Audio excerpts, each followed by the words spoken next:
the lazy river. Across the Rio Grande. Across the lazy river.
I feel tears welling up and down deep inside, like mine has got a big weight. It's got a little shrunk ankle. I'm in another shape. Well, baby, I'm taking it right since you broke me off in the coffee. Waiting down high the sidewalk, and right down the ball. The race is on, and it's right off the backstretch. Parties are going to the inside. My tears are rolling back. Trying not to fall.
upon Sycamore Slough. A white man sails the cruise,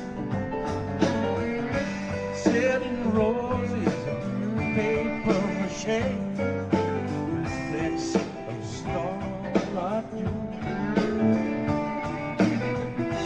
Start the bunch and truly your way.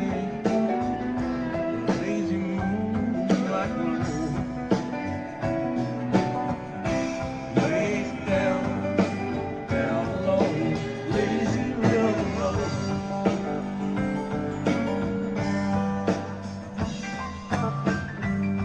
Way down upon shadow for war.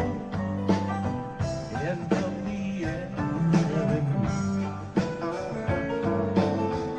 Run I'd see in your own backyard. Mama's backyard won't do. Till how long I sing love sweet song down where the water flows. Way down, down along lazy river road.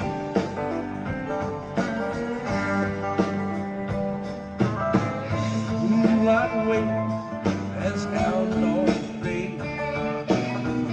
Never fight, catch the chain. Stars fall down, buckets like rain. Weirdos standing room.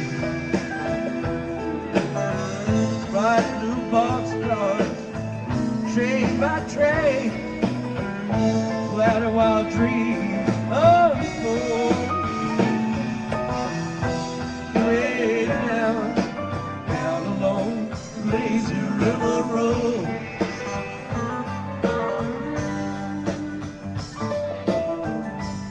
Way down upon Seminole Square.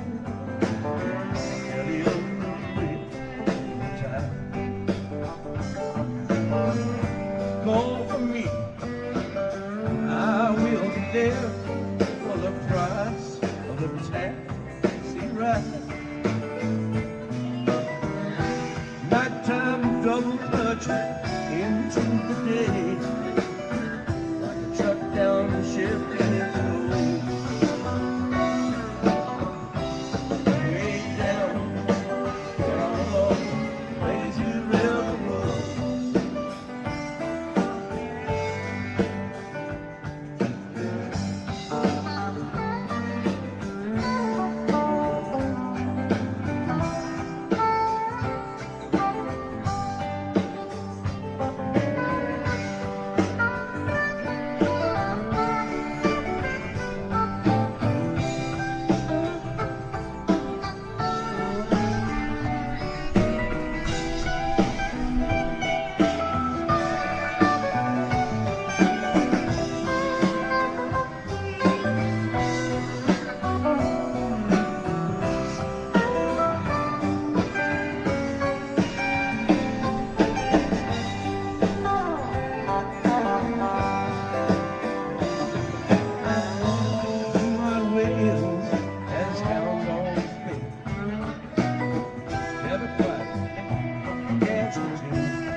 Boxcars, train by train, battle while dreams unfold. Way down, down along lazy river road.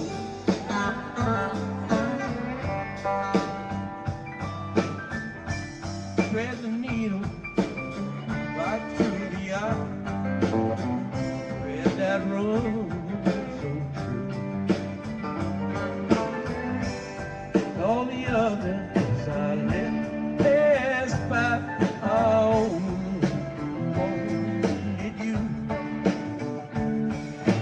I never cared much for Ken's love.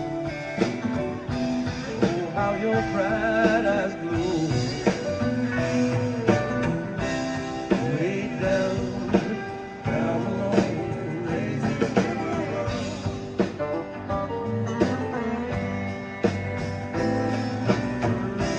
Way down, down, lazy river road.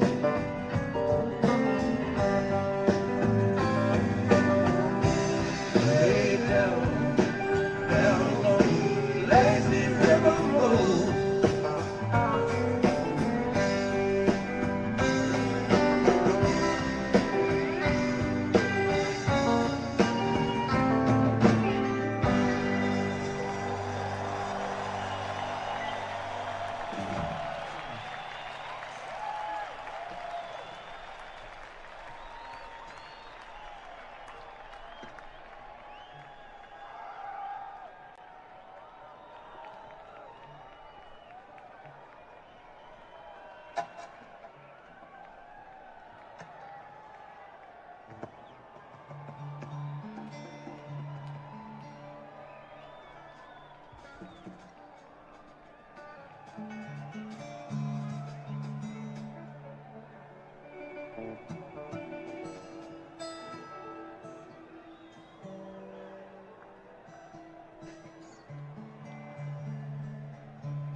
Just go ahead and pass all the unconscious people up to the front of, up here, and they'll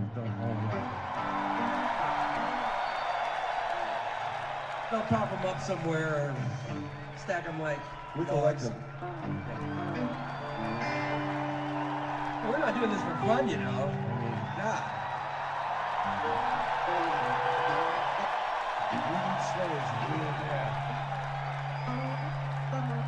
What's that noise? Did you hear something?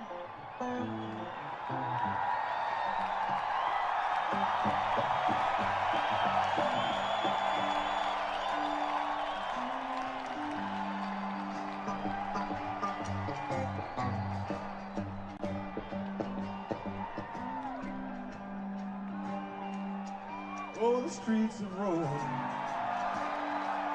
are filled with rubble.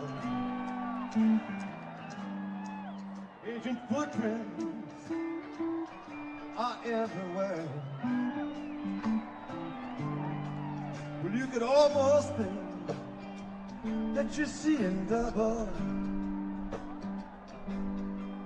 on a cold, dark night on the Spanish stand.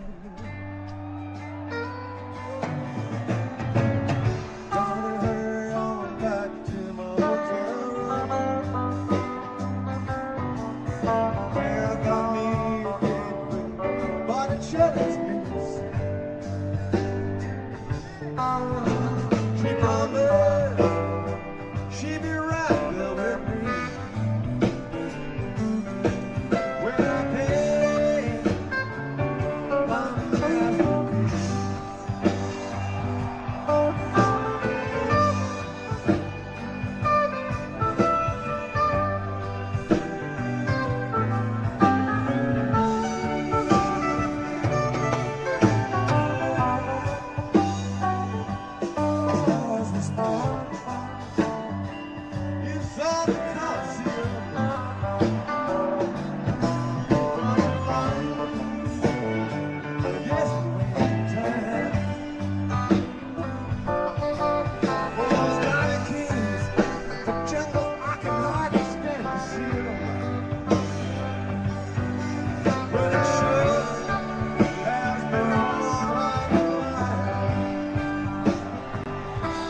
Testes, 1, 2, 3.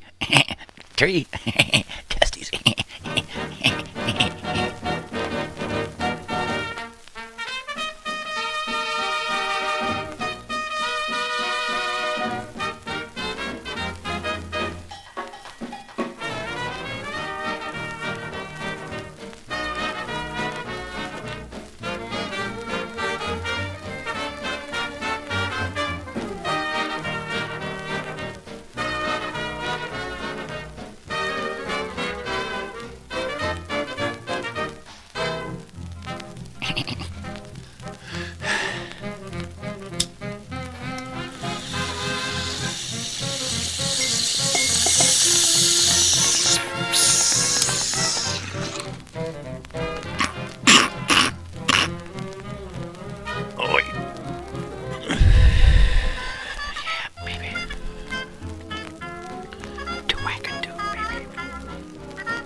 Good morning. Good morning. Morning, Bubber. What's up, Bubber? I watched Tentacles the other 10 tickles. It wasn't about 10 times being tickled. It was about tentacles, like an octopus. It was a giant squid or octopus or something. Tentacles. Rawr. Kept grabbing boats and pulling them under. I don't recall who the star was, but I know it had John Huston in it as an old reporter. Henry Fonda played a small part in it, but I just can't remember who the main star was. Nothing, fancy. But last night, my wife and I, we sat on the couch together, and we watched Maximum Overdrive. She's like, I want to watch something scary. And I'm like, okay. And so I had just been talking about Maximum Overdrive with my friend Chris. And I'm like, you know what? Let's watch Maximum Overdrive. She was like, well, is it scary? I said, yeah, it's scary. I said, it's scary, it's funny, it's exciting, it's got great actors in it, and it's got an awesome soundtrack. I said, the soundtrack is bitchin'. AC/DC does the whole soundtrack. And a lot of times it's just the band jamming, right? Great soundtrack. The fact that they re-recorded a bunch of stuff just for the movie was fucking awesome. It's fucking bitchin' shit. If you haven't had a chance to see Maximum Overdrive, watch it. Written for the screen and produced and directed by Stephen King himself. He's even got a small part right in the beginning, of course, because he does his Alfred Hitchcock stuff right in the beginning. Hey, honey, this ATM just called me an asshole. Actually, I don't think they were calling them ATMs at the time. I think it took a while for it to get abbreviated to ATM. I think it was just an automatic teller. Or a money machine. Yeah. Totally, eh? Good morning, everyone. It is 1 week until Halloween. You know what that means? I don't know. I don't fucking know. I don't know. Okay, who was here yesterday? We had WW. We had Cassie. We had Lucy. And we had James yesterday. At least those that checked in. Be sure to check in. Let me know you're here. If I take attendance and you don't say here, I don't know you're here. So, if I take attendance, be sure to let me know that you're here so I can mark you down. I don't want you to be absent. Being tardy is one thing, but being completely absent, that's another. That's just absurd. It's just totally absurd. So, it is Friday. It's Flashback Friday. It is the 24th of October, 1 week from Halloween. And it's about 5 in the morning, as usual. I'm usually here at 5. My wife's going to be up at some time this morning. My daughter got up yesterday, and she's like, she comes in, and I just now signed off, and she's like, oh my God, it's like 10 o'clock. How long were you on? Yeah, she was blown away. So I told them, look, I'm probably going to go on long again tomorrow, because I got nothing better to do, right? I mean, what am I going to do? Go work at McDonald's? Not that it's anything wrong with working at McDonald's. You got to work somewhere, right? If you got to work. If you got to work, you got to work somewhere. Yeah, I don't work anymore. I don't work anymore. I'm broken.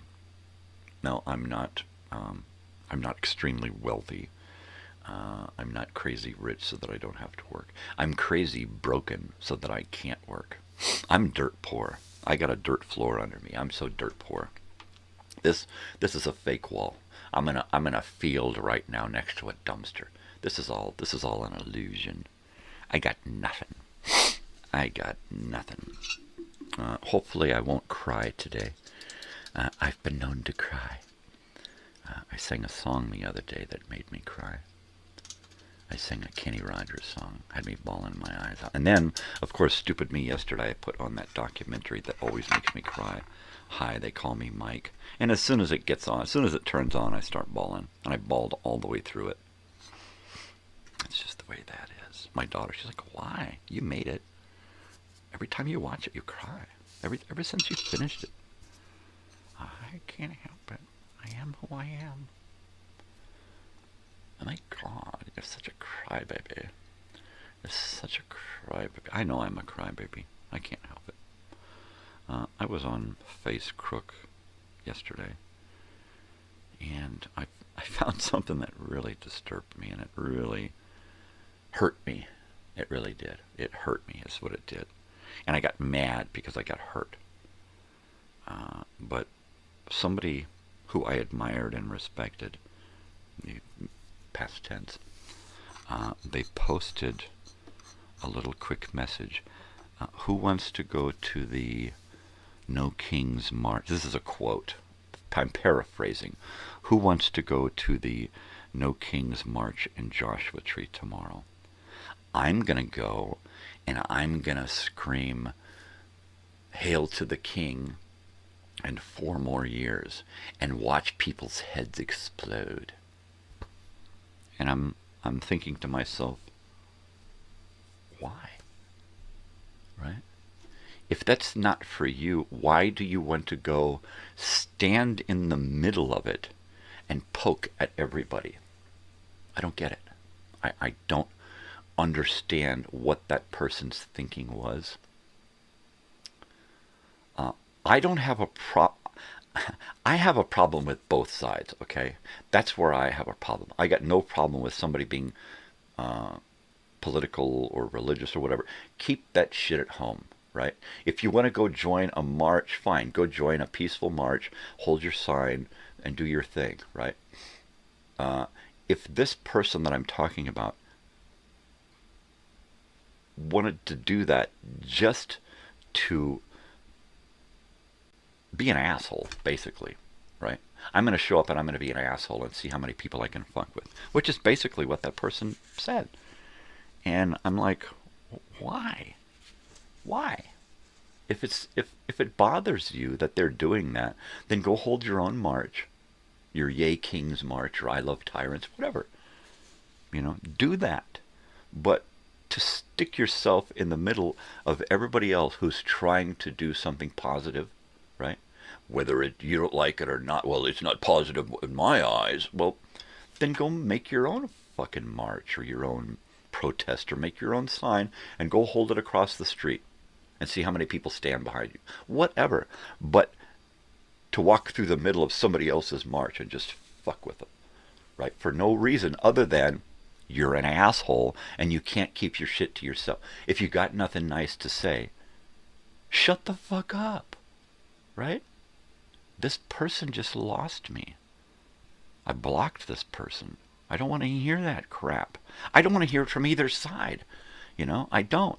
If you're going to post stuff about your orange president or clean up an aisle, you know, orange throw up, clean up an aisle, what, I don't care. All right? If you can't do something positive, then stay the fuck away from me. All right, whether you're for this side or that side, I'm for neither. I'm in the middle. I'm the guy stuck in the middle. I'm not on the fence.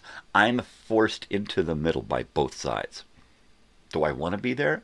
No. I'd rather have everybody in the middle with me.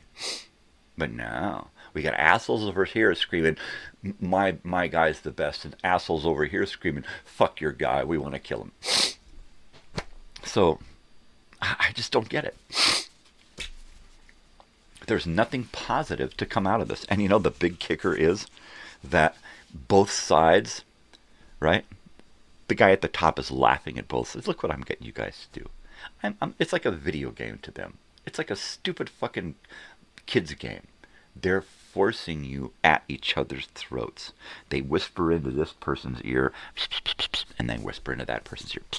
And then you look at each other, and you fucking charge head on into each other like rams bumping heads. Nothing's going to happen. You're not going to get anything accomplished. They're keeping you chasing your fucking tails. They're keeping you at each other's throats. Why? So that they can keep a shut down. They can do whatever the fuck they want. They can hide behind closed doors and completely rewrite the fucking Constitution and the Bill of Rights. They can do whatever the fuck they want. You know? Because we're all at each other's throats. You know? If that's your king, fine. That's fine. If it's not your king, that's fucking fine. If it's your president and you hate him, whatever. I don't give a shit anymore. I'm so sick of both fucking sides. I'm sick of it all. I'm sick of there being sides. There should be one fucking side. Us, humans, citizens, people who fucking work and bust their fucking ass every day to make shit happen and then have to pay taxes to people who just fuck us over. Either fucking side. I'm not, well, what, are you going to poke fun at? No, I'm not. I'm poking fun at the whole fucking system. The fact that you're behind one side of that system makes you a pawn. No matter what fucking side you're on. You're a fucking pawn. Period.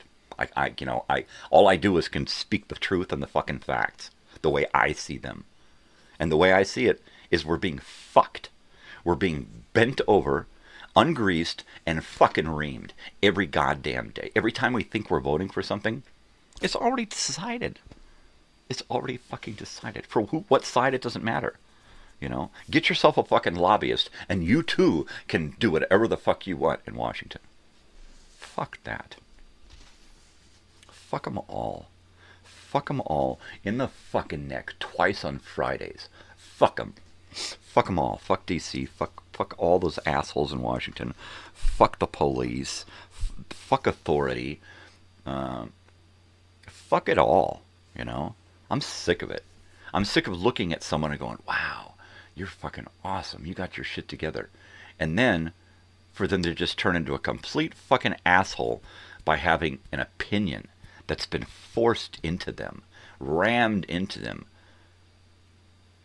People are so fucking full of what they've been told to think.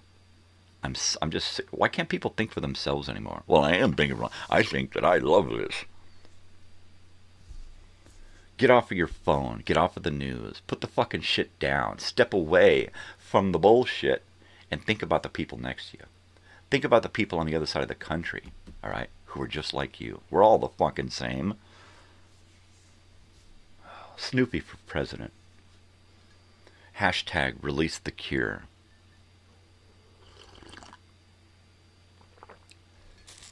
We are so fucked. And the fun part is that everybody just fucking loves it. The people who are like, yeah, we're fucked. No, we don't want to be. Everybody's fucking having a ball. You know? Everybody's just having a fucking ball. Let's make some signs. Let's dress up and go down there and yay. Big fucking deal. What's that gonna do? And if you ain't taking all of that shit to fucking Washington, where the problems are, then I don't really care about seeing it on the fucking streets. It doesn't do anything for me, right? To see a No Kings march on the street. What, are you against it? Are you for the Kings? No, I ain't for either fucking... That's what really pisses me off. Is when you say, oh, fuck that asshole. Oh, you're one of them. No, I'm somebody stuck in the fucking middle, and I got assholes on both fucking sides of me. That's who I am. Oh, you're one of those. No, you're one of those. I'm me. I'm a fucking human. I'm a goddamn citizen of this fucking world, and I just want to be left the fuck alone and not have to deal with your political fucking bullshit. Let's get everybody to think this way and do that. I know, we'll start a whole bunch of bullshit over here, and then we'll get people to join up and help us. Oh, go fuck yourselves, people. Both fucking sides at this point. I'm so fucking sick of it. I'm gonna go down and say 4 more years and watch people's heads explode. We're gonna write signs about our president that make him so disgustingly stupid. He can do that on his own. The last 12 fucking presidents have done just fine doing that shit on their own, making themselves look fucking stupid, you know? It sickens me. It hurts me.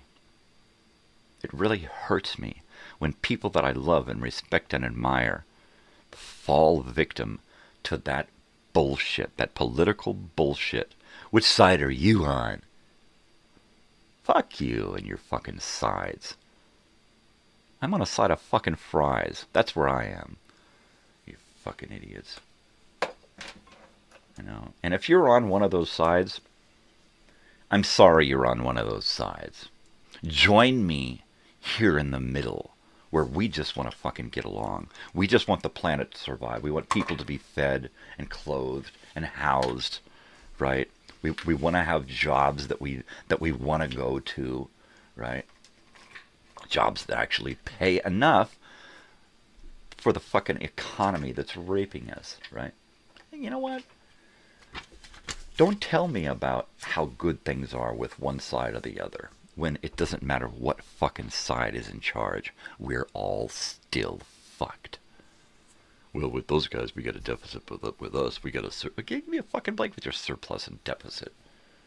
You know? You know what? Our state needs to stop taking federal money. Just say, you know what? We're gonna stop taking your money. We're gonna stop paying you taxes too, but we're gonna stop taking your money. All right? Period. We're gonna start using that tax money here in our own state where it belongs, and not give it away to the government, who is then going to put us further in debt by giving us money back. And so what the fuck is the point? Well, it's the economy. That's the way it works. Bullshit is what it is. Keep the money in our state. You know, we'll be part of the union, but we'll be our own part. We won't be beholden to the government. Well, if you don't pay us taxes, we're not going to give you an army. Well, then move your fucking bases out of our state or pay us rent. Right? Pay us rent for your fucking army bases, marine bases, air force bases. Pay us rent. No, those are sovereign territories there in that state. Those are federal. Fuck you. You know, did you know that a corporation can have sovereignty? They can do whatever the fuck they want. What the fuck is that all about? No, I'm just not going for it anymore.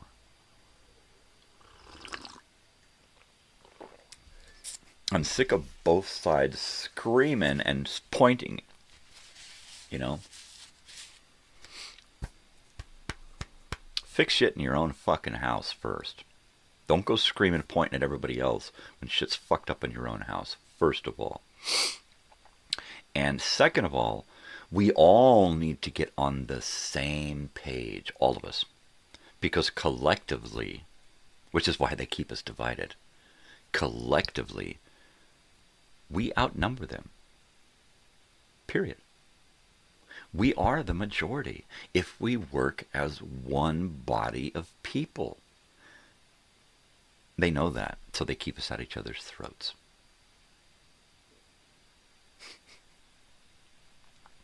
And it's a horrible game.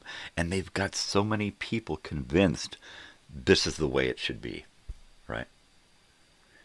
We've come too far. We've become too intelligent as a species to let this stupid shit happen. Politics, government, technology has taken us to where we don't need that. We don't need an organization, an entire bureaucracy built around taking care of itself. That's it. We don't need that. We don't need that anymore. We need anarchy. What we need is for the people to have a small body of people who just punch in all of the data that comes in. That's it. We then pick up our phones, right? We pick up our phones, we go to that place that everybody goes to, and we vote. We decide. We give our advice. We say, look, this is what should happen. We jump onto a thread and say, yeah, you're absolutely right. We need to do this in our country. We need to do now. Let's vote. And then we have a small body of people who take these things, right, these ideas, and work them into something that we can vote on. And then we do that. Then we all vote, and then it gets passed, and then it gets handed off to a small bureaucracy that makes it happen, right? And if everyone in this country had to serve 2 years, some kind of service, whether you're a street sweeper or an astronaut or a doctor, something that is in service of the government, the people, not the government, but the people, right? You serve 2 years working after school, after you've gone to school and gone to trade school or gone to college. School has been reworked so that when you get out of school, you're an actual human and not a programmed device, a commodity, Oy. How great would it be if we ruled ourselves and we didn't need all of that bullshit? It's all of that bullshit that not only keeps us at each other's throats, but keeps countries at each other's throats. For what reason? If you can't get along in your own country, why do you have any business going to another country? Sticking your nose in over there and saying, our way is best. Have you seen your way lately? I don't think so. People are looking at us laughing. Oh yeah, America, the greatest country in the world. Ha ha ha. Do you even see what's happening on your front porch anymore? No. People are too wrapped up in the bullshit that they're feeding us to see what's really going on. What's really going on is we're getting fucked. They're fixing it up. They're setting themselves up to have it all. And we're getting fucked. You know? And those people that are on one side or the other, or the side that's in charge, whatever, everybody thinks that they could fix it, that they got it, that their side's the best. You know what? I don't get it. My side, our side, the side of rational, logical planning and thought, right? I don't agree with land management, but I don't agree that you should just sell off public lands and national parks and shit either. Should we benefit from those national parks? We are. We make billions and billions of dollars a year off of national parks. Fix up those national parks and make them better, right? Add restaurants and more touristy stuff and make it so that we're bringing in the bucks, right? I got an idea about how to bring in a lot of more money to our national park, the Joshua Tree National Forest. All right? My idea is to do something similar to what the dispensaries from the reservations are doing. They're taking a small piece of property, they're fencing it in to make it safe. They're parking a little mobile home trailer office building there, wheel it in, park it. They're bringing their own electricity, their own water. They bring in all of their own stuff. It's all self-sufficient, self-contained. And they operate right there. We need to do the same thing out in the national park, but with food and refreshments and convenience store stuff. You need to be able to go out into the middle of our park where there's nothing and see a restaurant and a convenience store, right? Solar powered, big water tanks where they bring in water, a built-in. They've got restrooms out there, right? So we just do it near a restroom facility, and have it run by locals, and make a shitload of fucking money for the park, right? What do you mean? Well, why not operate a store and use that money for the park, right? Why not operate a business inside the park, and rather than just have somebody do it and then pay a little percent, have them do it, and everything goes to the park. All the profits go to the park after everything's paid for, you know? Be a great place for some of the high school kids to work. Drive out to the middle of the park every day and work a few hours at a convenience store / restaurant. That would be great. And because things are so easy nowadays to set up modularly, and the way you can set up power out of nowhere, right? We could set up charging stations out there. There's so much that could be done to bring money into national parks. So much. Modernize it a little bit. Add places for people to stay that are a little updated, right? Bring in those modular, helicopter them in, drop them in places on a ridge in a row, and have them painted so that they blend in, right? And make a little trail to go up to the back, so you could get up to all these little modular cabins that can just be dropped off, right? And you've got to hike in all your own food and water and all of that, and you've got to hike out all of your waste, right? And it's possible. Compost toilets, solar power, right? If you could have one main water tank and have that service a bunch of these things, so there'd be a little bit of running water.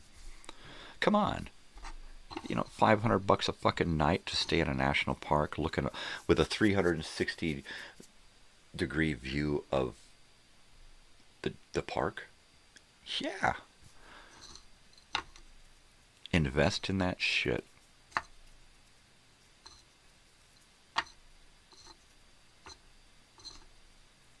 Invest. I mean, if fucking vacation rentals are making in mega bucks, why can't we jump on that? We've got camping out there. Hey, good morning, WW. Cheers. Hey, cheers, buddy. I'm just sitting here ragging on the world, I guess. I don't know. I found out that somebody I love and admire and respect fell victim to this political bullshit and is chanting garbage from one side to the other. And, I don't care what side you're on. Keep that shit to yourself. You want to, but don't go poking the bear. I mean, come on. That's what they want. They want you to be so into what's going on that you become aggressive and mean and hateful. Jump on it and ride. I don't ride anymore. I don't. I wish I could. I want to get a dirt bike, a little enduro, so that I could drive around out here, right? And then invite people up who have motorcycles and then go for little rides in the desert. I'm not one of those guys that goes, I'm not that. I'm more of a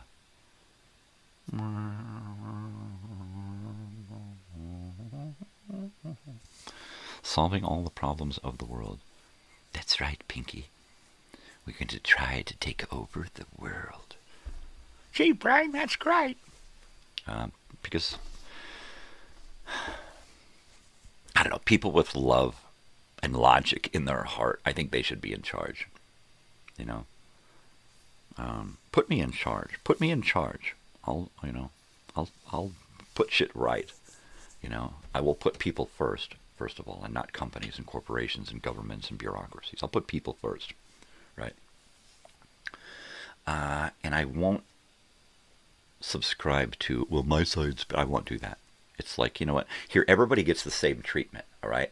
But it's human first. It's love first, right? So fuck that bullshit. So it doesn't matter who you are, where you come from, what's going on in your life.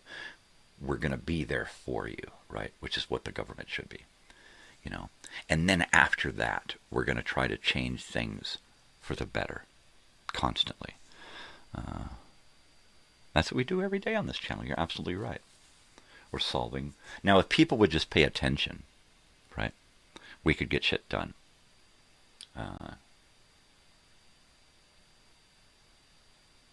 I don't like to scream at one side, this political thing that's going on. Even though I have my opinions about what's going on and who I like and dislike, I don't like much of what's going on. And it goes right back to both sides. Both sides are, because it all stems from one idea that we can be controlled and manipulated into thinking one way or the other. Mondre for president. Yeah. Oh my God. That sounds crazy. That's even crazier than watching a movie and seeing my name up there. And I've seen that before, directed by or written by, and I've seen that before, produced by Michael Mondre, and I'm like, wow, that was weird. Because I'm not the only one. I got one in here in California, and then several across the country, and then more across the world. Michael Mondres. I don't know why, but that's who I am. I'm going to go heat up my coffee. So if you would please, hey, it's the morning show. That's what this is. That's what this is all about. And we're going to get rid of that, because we got to get rid of that, and we got to do this one here, because that's what day it is. And you know what? It took you getting here for me to get my shit together. So thanks for showing up. I'll be right back. An artist of the day. That's what we need.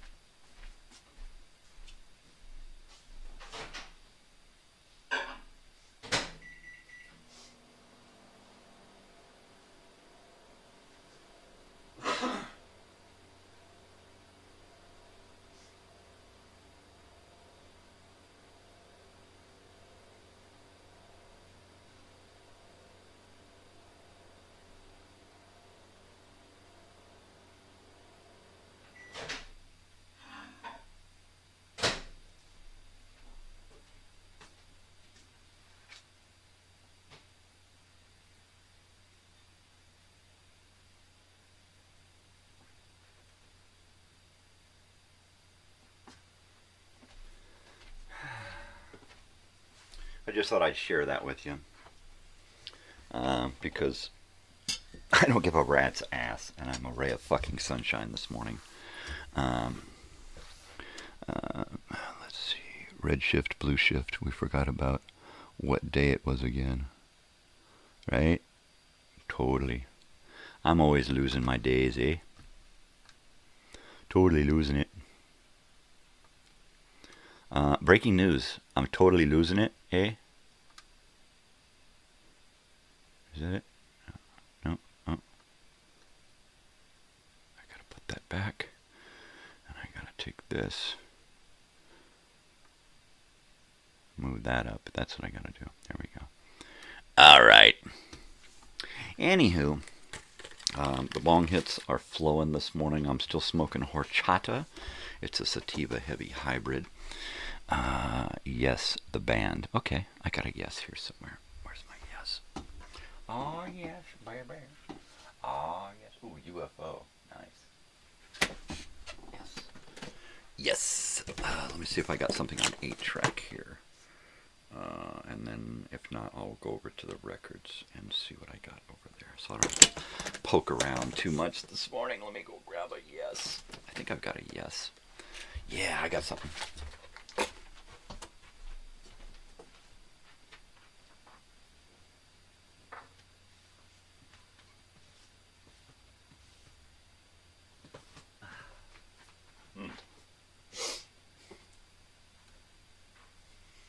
Okay, here's a good one from 1970.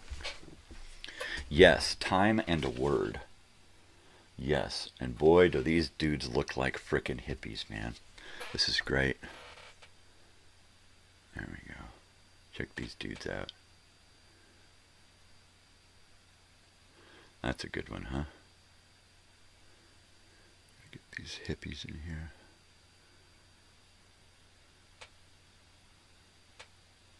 Oh, teddy bear.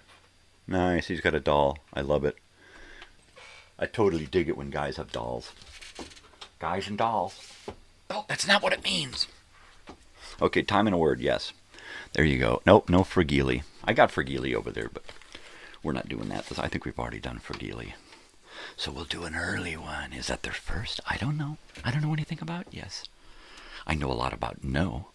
I've seen that a lot my whole life. Ladies and gentlemen, breaking news. I've been told no a lot.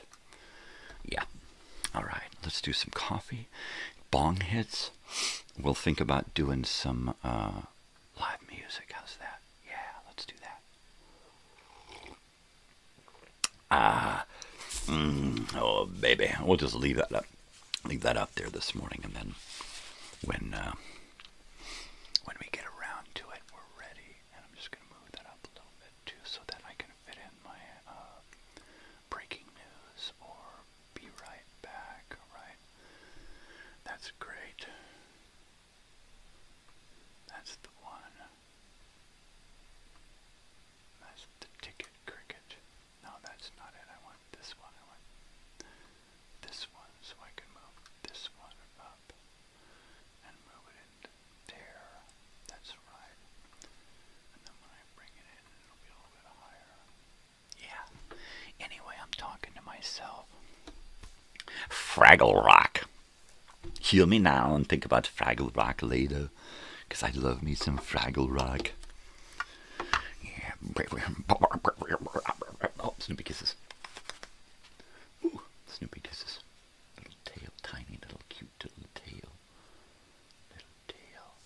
If I wasn't so hairy, I'd be Snoopy for Halloween. I was going to say Christmas, because I want Snoopy for Christmas. I want me a beagle. Totally. You know what I'd like is another house. This place is too small. It's falling apart. I don't like to say that, because I like to be happy with and content with what I have. But it's small. It's confining. We have to spread out. We got a trailer with stuff in it. We've got a garage with stuff in it. I've got a storage unit with stuff in it. And what I want is a room where I can have everything all in one room. All of my crap in one room. Wall to wall to wall to wall crap. And Steve Howe is on the cover, but doesn't even play on the album.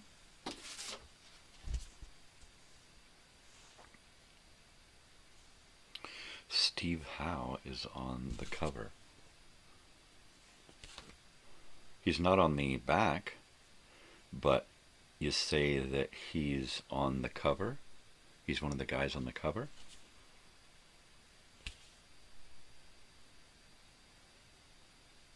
I wouldn't know. They all look different from they are than on the back. Yeah. That's crazy. That's crazy.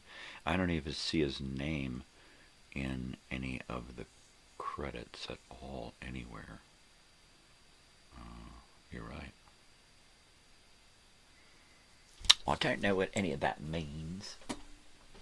So there you go. Movie of the week is still Kiss Meets the Phantom of the Park, because it's all week. Yeah, last night we watched Maximum Overdrive. The guy in the red. Well, I gotta pull it back out again. I'm not gonna pull it back. The guy in the red should not be on the cover. And I hear you.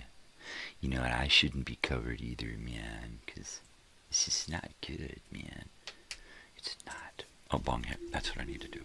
I was wondering why I was spaced out. Here we go. Going in.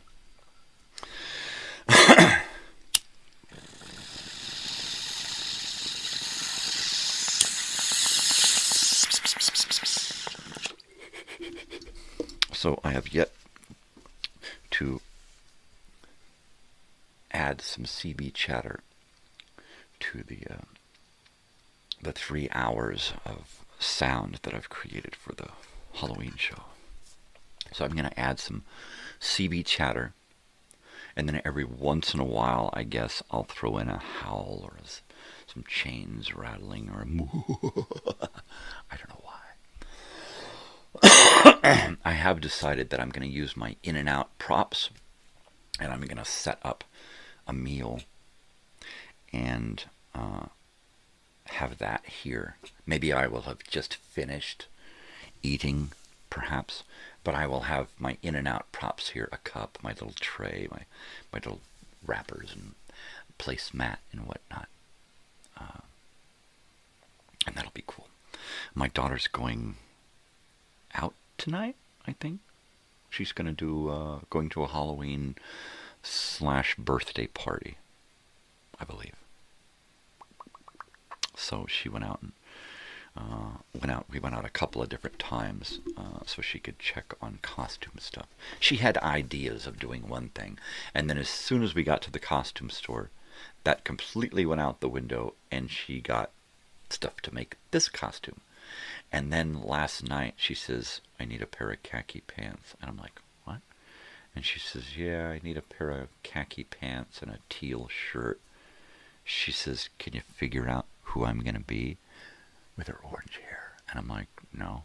She said, Lois Griffin from Family Guy. And I went, holy shit, that's right. Khakis.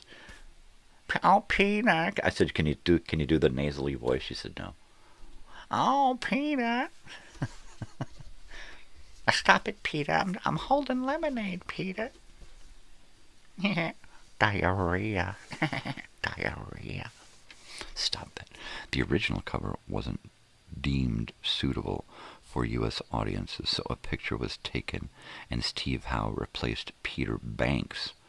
So he's on the cover, but not on the album. Oh, so they put the album out, they replaced the cover, but by then the band had changed? Is that what you're saying?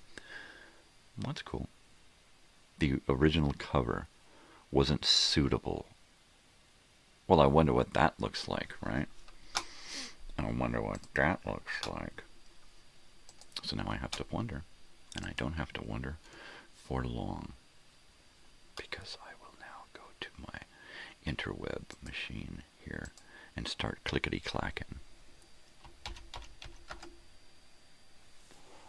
And this one was Time and a Word.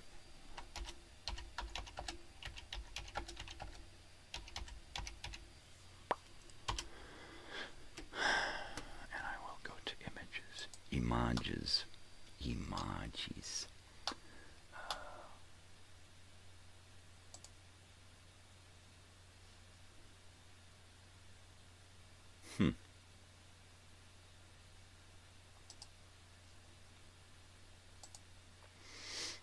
Well. And I'm just going to save it right to my desktop there. And here's a time and a word. Looks like this is the original album cover. So let me go here and see if I can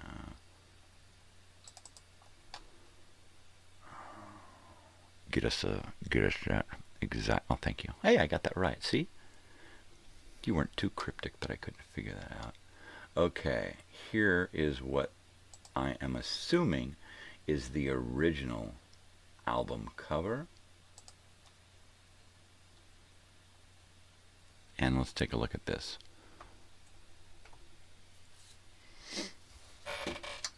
I'm looking at it, and it's kind of weird.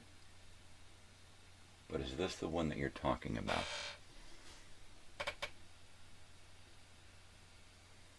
Because it does look anti-establishment. Woman's leg coming out of a square. Okay, that picture. Let me go back to my resources, racehorses, and find that one. Because I just had a glimpse of that. Okay, here it is.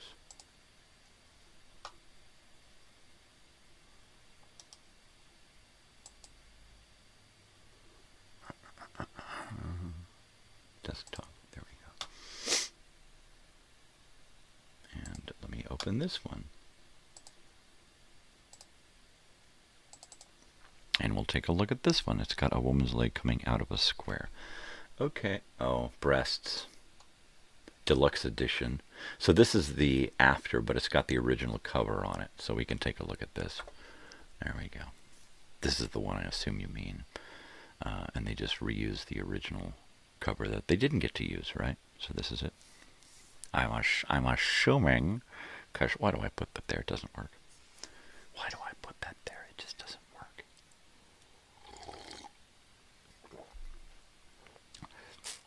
Yeah, it is risque because of the breasts. It's not the legs, it's those breasts up there. That's it.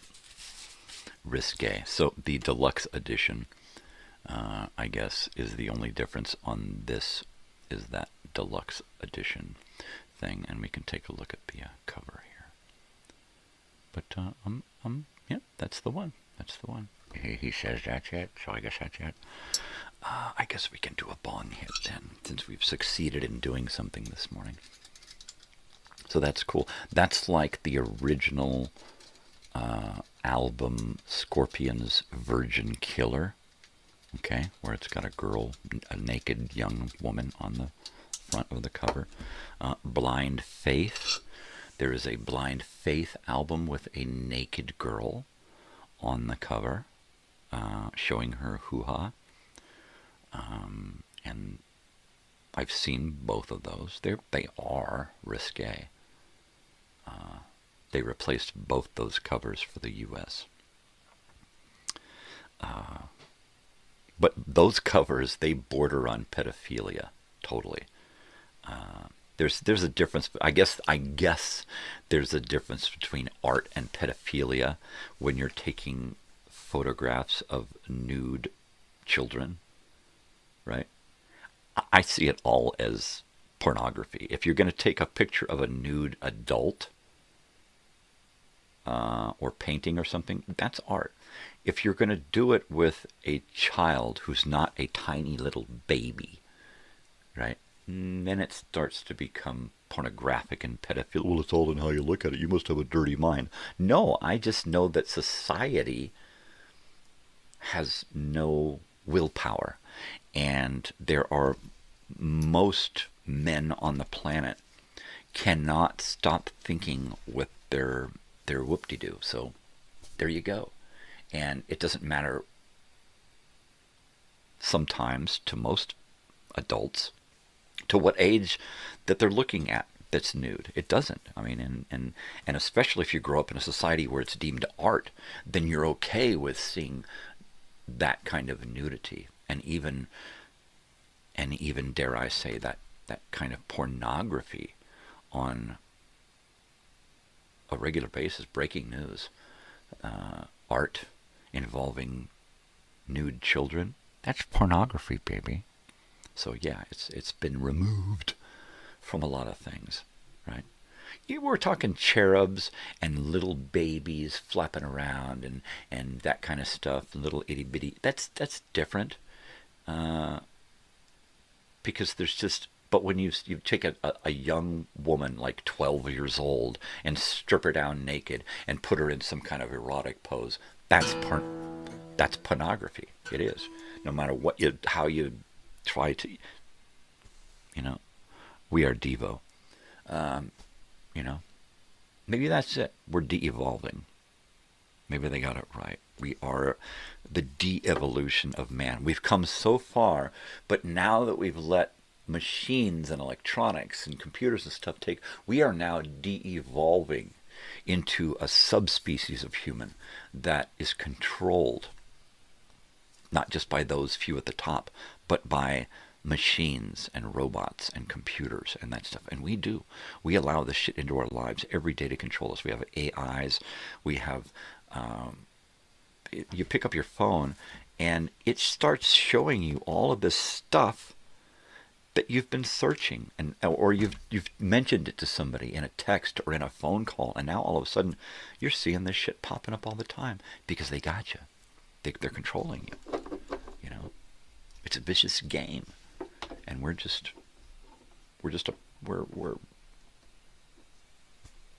a product, right? Subhumans, de-evolved subhumans. Yeah, we are. Because we were at a place not too long ago where we could have gotten it done. And literally, computers and phones took over, and we saw the entertainment value of it. And others saw the controlling value of it, right? How we can be controlled and manipulated. Ad men have been running us for 150 years, right? Really. Telling us what to do, what to eat, what to buy, where to sleep, how long we should work, right? Who came up with an 8-hour day? Who decided that we had to eat 3 meals a day? We had to eat a breakfast, we had to eat a lunch, we had to do this, we had to clock in. Who said that we have to have bills and overtime and paychecks and worry and financial, you know what? Admin, governments. When people lived out on a farm and they grew their own food and they made their own clothing and they just did everything themselves, they didn't need anything from anyone, especially beholden to a government, right? It's over and everybody can see it, and all they want to do is watch and swipe to the next video of what's being destroyed around us, right? Ooh, I'm going to go to a march so that I can be on the next video, or so that I can comment I was there. Give me a break. You want to do something, pack up and go to Washington. Sit on the White House lawn with your marches and your stuff, right? Walk into your local state capital, your city capital. Take back your country. All you have to do is speak the fuck up. Collectively, there's more of us. We are the majority. They are shit without us. Kick them out of our state. Stop taking their money. Stop giving them taxes. Make them pay rent on their military bases, right? Okay, we won't make you pay rent for your military bases on our state. Therefore, we get free protection from whatever might happen. Period. But you can't march your fucking military people on our streets. They stay on the bases, or they stay between the bases. That's it. They can drive this highway to the base. There. If they got a fucking uniform on, they got to stay on the base, or they got to stay on the road between the bases. Otherwise, you're just one of us. Right? I got nothing against the military. I got nothing against people in charge who get shit done. But they don't. They don't. They just take our money. They take our votes and they take our money. They take our faith, you know, and they just fuck us over. Fuck us over, fuck us over. No kings, LOL. We never had a king, but we will still have a constitution, barely. No, we don't. We don't have a constitution. They have our constitution. They are rewriting it. They took the constitution down from the website, the government website, right? Because they don't want people looking at what they used to have. Try to find that shit anymore, right?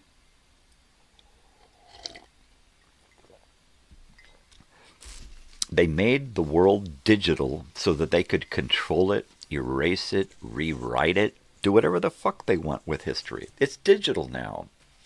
Why do you think they took all of the books out of the fucking libraries? The only place you can really find any books is at a major university library or a big badass library like in the state capitol or in the U.S. Capitol. Otherwise, they're getting rid of books. If it's digital, they can just... You know what? One of the big ways to see that is when you're watching a movie, and it's a movie that you've seen 100 times, and all of a sudden you go, wait a second, stop, pause here. That girl used to be bare-breasted in this movie, and now she's got a bikini top on? That's a digital bikini top. Or they're talking, and all of a sudden, wait a second.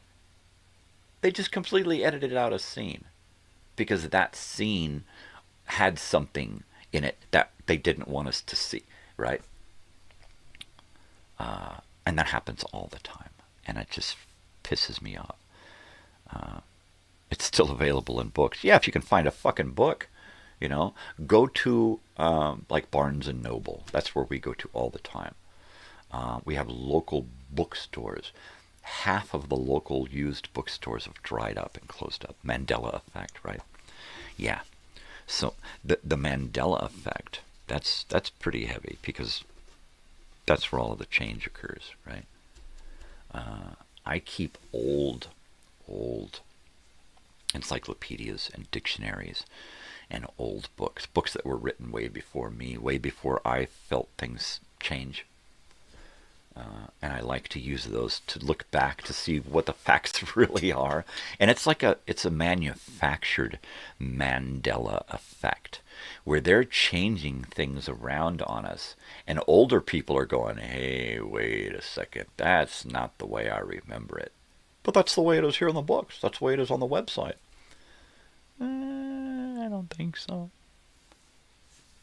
Pretty soon they're going to be able to take movies and completely not just delete a scene, but rework a scene to their benefit. Or so that they leave out the important stuff that makes us think, right? Oi. I gotta do some more bong hits, because if I don't, I'm gonna pop. I can't believe it's almost 6 in the a.m. On the Pacific West Coast here. Yeah, that's just... I'm gonna do a bong hit, and then I'm gonna think about probably doing a song.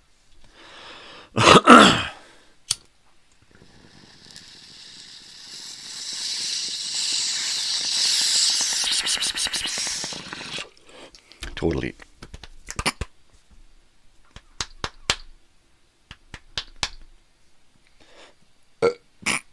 Totally. Let me write some stuff down in here. Let me see if I'll write any time and a word.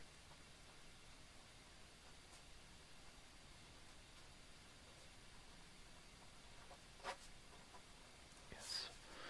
And then write it WW here, because you're here. See, I gotta write my notes. I try to keep track of what's going on every day, so I have something to refer back to, because I got a shitty memory. Breaking news, I have a shitty memory, right? There you go. I don't want that mouse. I want this mouse. There we go. Coffee. Good morning. Last night I had a weird craving for food. I had breakfast at about, I don't know, 10:30 yesterday morning. But it was 10:30 or 11 because we didn't finish here till 10. You've watched The Wizard of Oz now. The Scarecrow has a gun in his hand and have an old VCR version where he doesn't have, that's the Mandela effect, a gun in his hand. Like a rifle?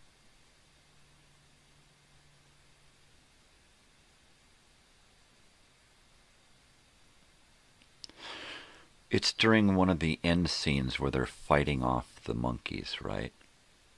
And you're telling me that in one of those scenes, the Scarecrow has a rifle. I think I know what you mean. I have a VCR copy of it as well. An older copy.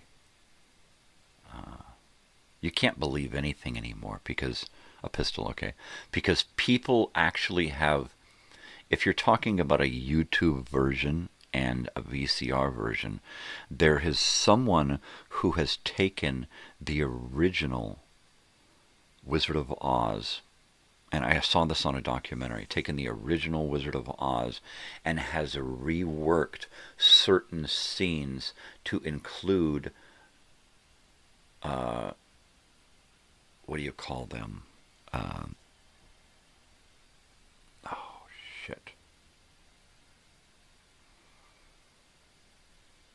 To include, what are they? The stories that people tell each other. Remember this? What are those stories called?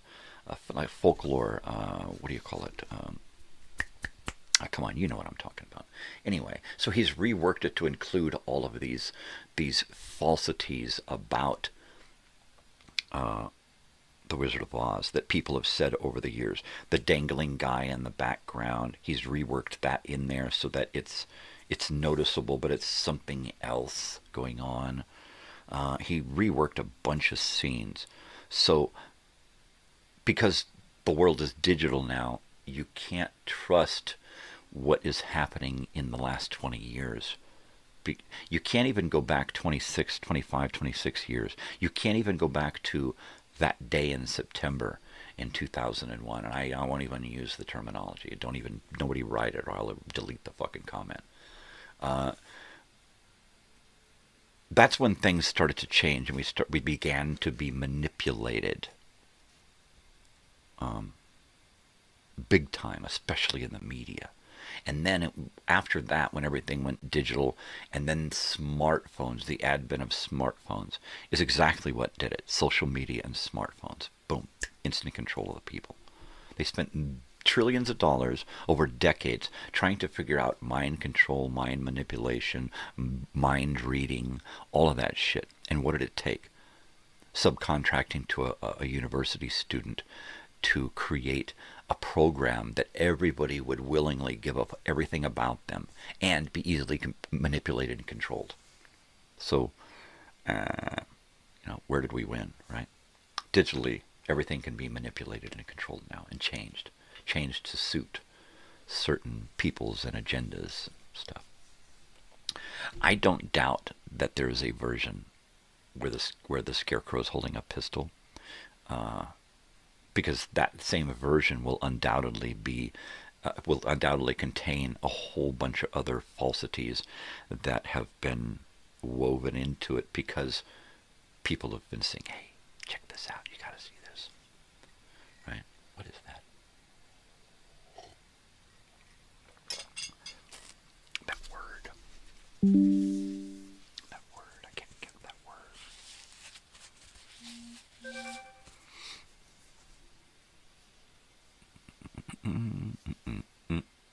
All right, they're just messages coming in from the outer regions. Totally. Did I get a? I know I probably got a bong hit together, and then I did it. So I'm just gonna put another one together, do that one, and keep on going. It's after 6, so what the hell? What do I got to lose? Brain cells, lung capacity. Yeah. Minutes off my life. What are you going to do? That happens when you eat nowadays. You eat processed food. You're just one foot in the grave. That's all there is to it.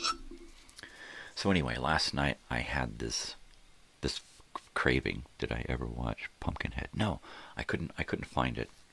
I have to look through some more VCR tapes because I have a ton. And then I tried to find it in my resources, but it's on my list and it's part of my October watch. So I'm trying to. City of the Dead is there. Encino Man. Yellow Beard. Grateful Dead movie, 1977. But so here I am last night. I got up, I had some cereal, and then went and laid down until my wife got home. And then, of course, I overslept my nap because I was exhausted. And I got up, and by the time I was just starving, I got up and I had a protein shake so I could last until I ate. And I was starving, and I'm like, okay, there's nothing to eat here. Let's go to the store. I have a craving for sloppy joes. So we went and we got these really nice, big, soft buns.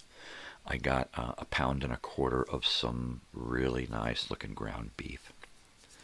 And that was it, baby, because we had everything else there at home, sloppy joe mix and everything. So I cooked up this ground beef and I broke it up really good, but I left it chunky, right? And I only cooked it until it was just, the pink had just started to leave it, right? Because once you heat it up with the sauce, the pink's gone. And so I drained it, but I used only 3/4 of the sauce so that it was more meaty than saucy. And I had a big pile of it on a bun with a slice of deli American cheese. And it was to die for.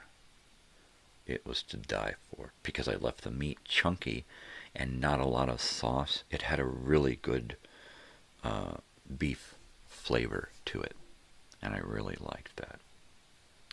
So I made a bunch of it, so I'm gonna have some for lunch today.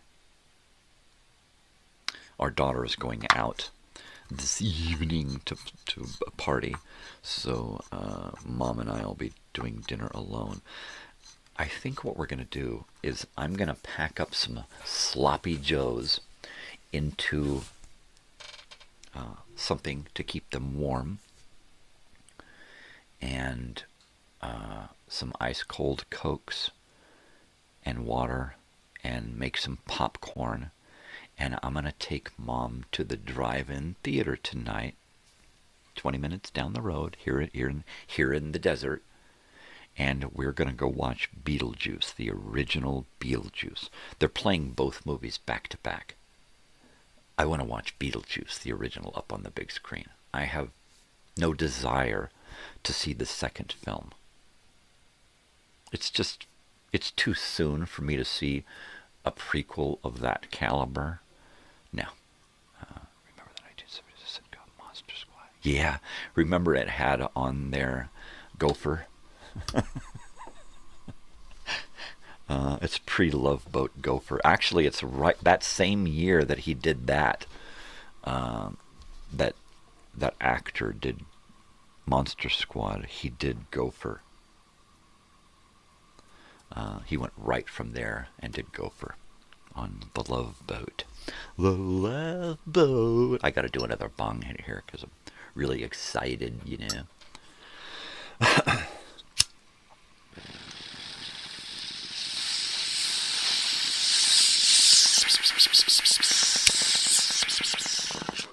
Just you and me, kid. Nobody else here.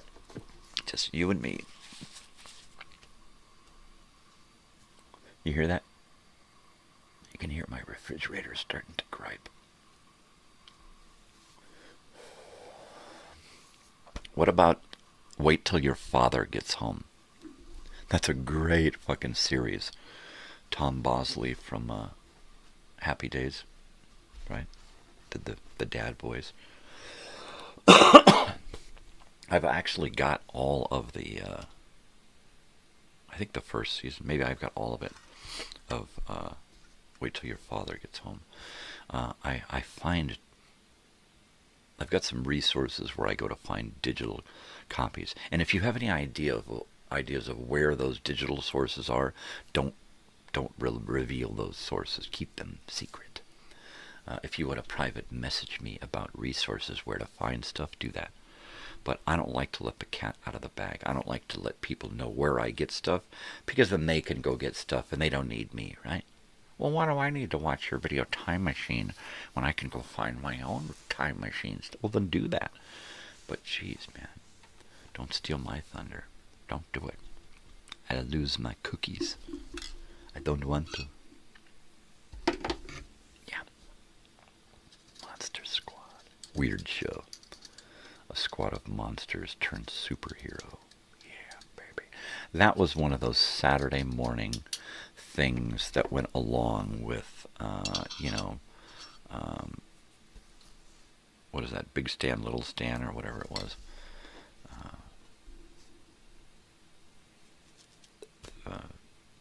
ABC Saturday morning. They had a lot of weird stuff. The Saturday morning, right about then, the middle of that decade, Saturday mornings were where you sold a lot of shit to a lot of kids. Mom, look, you gotta buy this for me. So there were some heavy duty Saturday morning programs, and they were awesome. You didn't know which fucking channel to watch most mornings. ABC, NBC, or CBS. They all had really bitchin' shows. The Croft brothers, right? They had the Croft Super Show. They had Lidsville. What was that? Sigmund Sea Monster. The Bugaloos. Just you name it. They had the Speed Buggy. Bay City Rollers were on there. There was just so much fucking great shit. That was my morning shows in 76, 77, that era. Pardon me. We used to just love to sit and watch those morning shows. Man, they were fucking awesome. They're still in my playlist. All of that Sid and Marty Krofft stuff is still in my playlist. And you know what's really cool is that I actually have... come on. You have to. Come on, out. Oh, you gotta be kidding me. You gotta be kidding me. Kidding me, baby. I got it. Here. Come on. Okay, here's one. I've got on VHS, I've got all of the Sigmund and the Sea Monsters show. Sigmund and the Sea Monsters. I gotta show you this. This is fucking great. Sigmund and the Sea Monsters, Volume 1. This is a fan-created video collection of Sigmund and the Sea Monsters. And this is something that somebody created. And I found this on eBay or something. And I'm like, what? You gotta be kidding me. And I'm like, okay, I gotta get that. I gotta get that. And I put a bid on it and won it and brought it home. And it's just fucking bitching. It is so fucking bitching that somebody would do that. Go to all the work to put all of those together and then create the covers with all of the information. It's just bitching. It's so, kudos. Kudos. Three something Atlas is on the way. Oh, Monster Squad. So, yeah. There was a show on for a brief period. It's probably a half a season or something, right? Because I don't remember it being on for long, and I only saw a few episodes back in the 70s, and then in the 80s I think I saw a little piece of it when they booted up on one of those like Nickelodeon type channels back in the 80s. So there was this TV show, and it was right about the time where they were doing Shazam, Mighty Isis, Sigmund Sea Monster, the Speed Bug. It was all of that, and every channel had their own show. And one show, I think it was NBC, they had their own live action superhero type stuff. So it was a lot of, kids and adults and shit doing. Anyway, there was one show that was, it starred William Devane, one of my favorite character actors. And it was called Three for the Road. And it was a father and his two sons in a motorhome with a motorcycle on the bumper. And they traveled around, and they would get into situations where they had to help people. And it was a really neat show. And because my father and my brother and I spent a lot of time together while my mother and sister lived elsewhere, it was one of those shows that really spoke to us, to my brother and I. And to this day, my brother and I still both, collectively or separately, think about that show, Three for the Road. And I have been searching everywhere to try to find at least one copy of that. And in vain, because it's just one of those things. It's like a unicorn, So every once in a while, I go to where I want to, where I find things, and I search. And I'm just going to type in IMDb and go to the Internet Movie Database. And usually what I can do there is I can go and I can find, oh God, I hate this. What is this? Begonia with Foot's face? I really cannot stand any of this lady's acting, right? I don't hate her. I try not to use that word. But she's not somebody that I can appreciate. I just can't. I don't understand. I think I saw her in one movie where I'm like, yeah, that's a cool movie. But everything after that was like, no. She just, no. When they're unchanging, or especially, and I'm maybe it's just me, maybe I'm an asshole, but when somebody has a voice or a face or a mannerism or a tick or something that I can't get past, then I can't watch that actor, right? Not like a handicap or something, but just some personal flaw that they have, right? Have I ever seen the movie Stalker? No, Stalker. Is it about a guy working at an asparagus farm?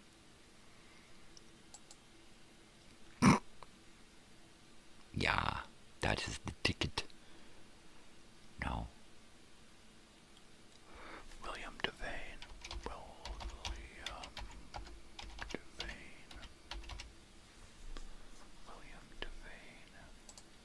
Knots Landing. William Devane, he did a lot of stuff. A lot of TV, a lot of movies. This is a lot of great fucking stuff, yeah. Just some really good stuff. I am going to go back in his career, which spans several decades, and he has 120 odd credits to his acting career. And he's worked with everybody, and he's played every type of character. I like it when he plays a dad. Or some kind of father figure, a boss, right? Just one of my favorites. So I'm going to take his career and I'm going to go way back down to the 70s. And ding ding ding ding ding ding ding ding ding ding ding ding ding, Breaking the Bad News Bears and Breaking Training. And I'm going to go before that, because that's where I remember him the most. Am I just hallucinating, or was that ever a series, or what? Was he never on that series? Was there not a series? Oh my God, I don't see it in his careers. Oh shit, is it the Mandela effect? It'll be somebody else now, right? It wasn't him in that series, it was somebody else. Shit. Here we go. Here we go. Oh shit.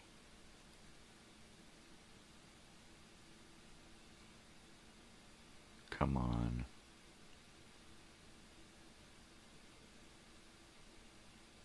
Uh-oh. Okay, I guess I have slipped into the Mandela effect because I remember the series with William Devane, and of course I am either not going to find the series because it never existed, or I will find the series with somebody else in the starring role.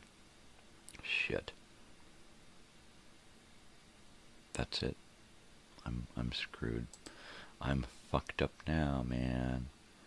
They fucked me over now, man. Come on, man. There it is. That is fucked up. That is fucked up. A sci-fi Russian movie about English, but in English, Tchaikovsky directed. Oh, Tarkovsky. I'm like, Tchaikovsky. The teacher from Fame, the music teacher from the TV show Fame, right? Yeah, that's it. He directed it. Okay.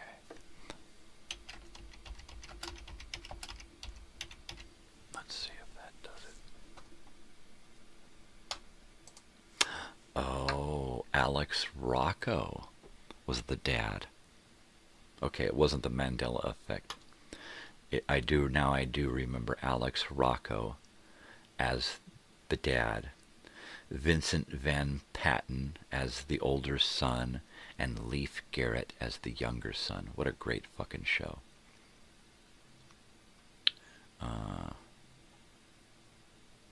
Lucille Benson, an older woman who plays characters in a bunch of my favorite movies from the 70s.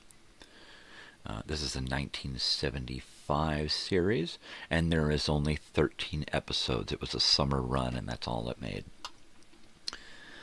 Alex Rocco. Okay, now he is definitely the guy that I remember in there. Very similar to William Devane. They probably acted together. Okay, so here we go. Let's go look at some of the guest stars on here. Lucille Benson, Katie Seagal, who is she plays on Married with Children, right? As Peg, and she's also on Futurama as Leela, the one-eyed purple-haired girl. Tim Matheson is in here in an episode. Meg Foster, blue, almost pale blue eyes. Meg Foster. Stephanie Powers, Heart to Heart. Dean Stockwell, right? He did a lot of stuff. Of course, he was on that time travel show. Yeah, baby. That's it. Anyway, Kathleen Quinlan, she's in there. Clu Gulager, he did a lot of stuff. And what's really neat is Martin Kove, K-O-V-E, Kove, Martin Kove, who of course played the bad guy on Karate Kid and Cobra Kai. Yeah, it's great stuff.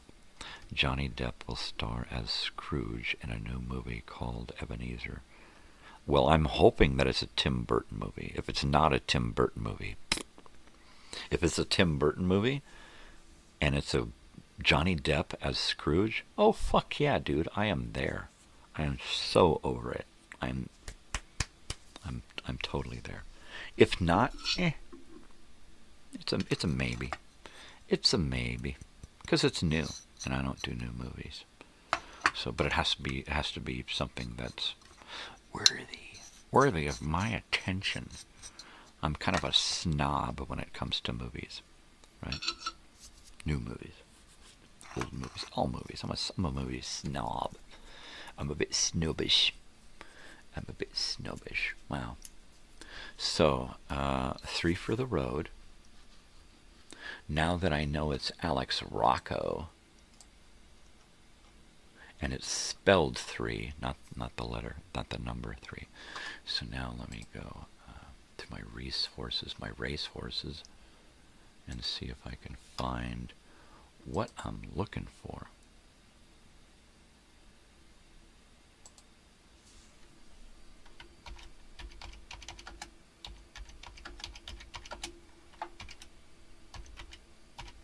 Is that it? That looks like it to me. Bong hit. Piece of candy, piece of candy, piece of candy. Ooh, piece of candy. Yeah, baby, that's what I'm talking about. 5,500 files to search through. That's a lot of files. I went to see the new Frankenstein. Is there a new Frankenstein now? Ah, jeez Louise. Put it to rest, man. I think that Hollyweird needs to get off of its lazy fucking ass and start coming up with some new fucking shit. That's what I want to see. Right? And not the new fucking woke, politically charged fucking bullshit. I just want to see movies about life and people and adventure and sci-fi and fantasy and drama and comedy. I just want to see something that doesn't have all this fucking shit programmed into it. Right? Stop trying to get me to do stuff and think about stuff. Just let me fucking be entertained. I don't want to leave being awake. I'm awakened. I'm woke now, dude. Give me a break.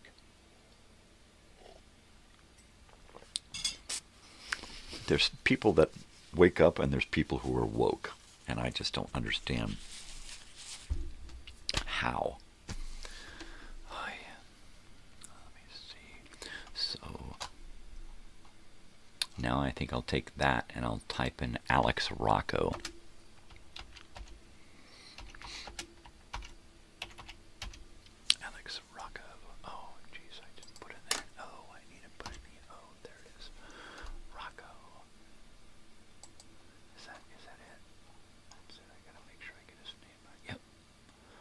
CCO, Rocco.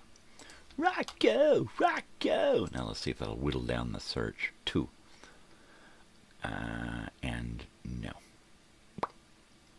So that didn't help. Now I'll type in TV. See if that whittles it down. TV. Okay, that splits it in half. But that's still 2,737 files to look for. And it contains a lot of stuff like 3 for the road, so it's got on the, for the road. It's just got every kind of combination, plus stuff in the, and what do you call them? Keywords.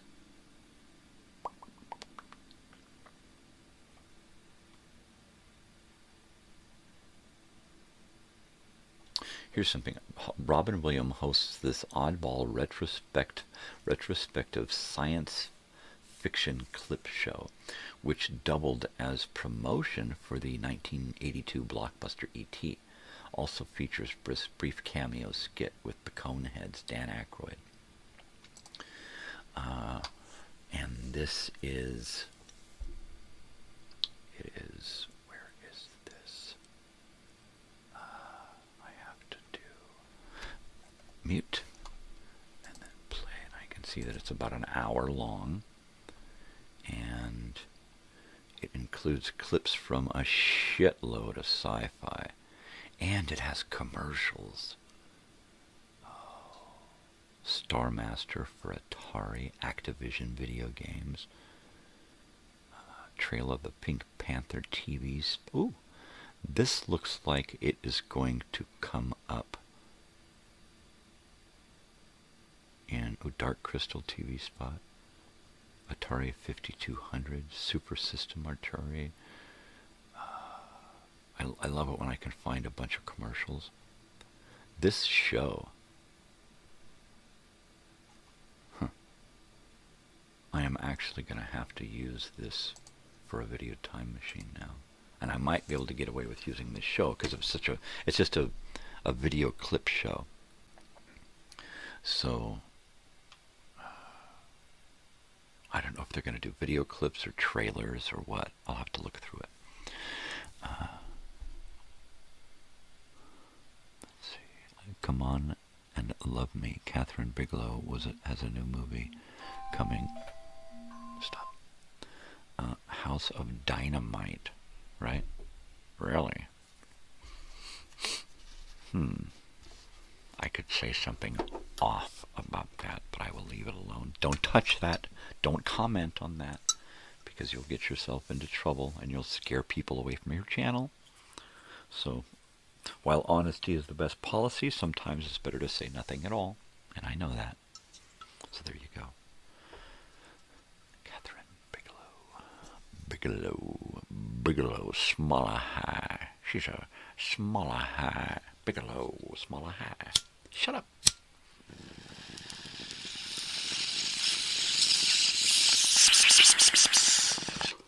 Little high, Bigelow, little high, Bigelow.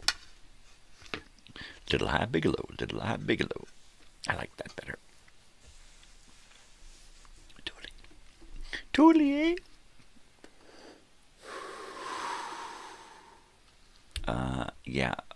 Breaking news. The opposite of Bigelow is Little High. Shut up.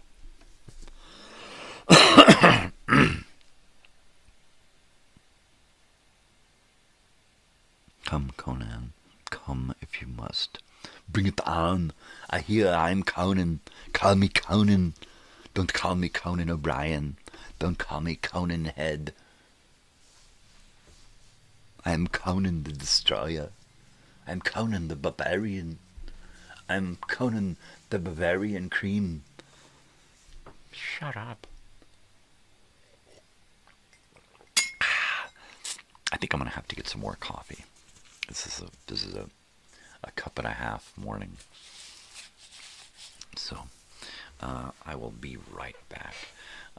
You don't want to go anywhere because you don't want to miss a second of what's going on this morning, because it's fucking crazy, dude. It's getting crazy up in here, man. So let's try to keep it together.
Yep.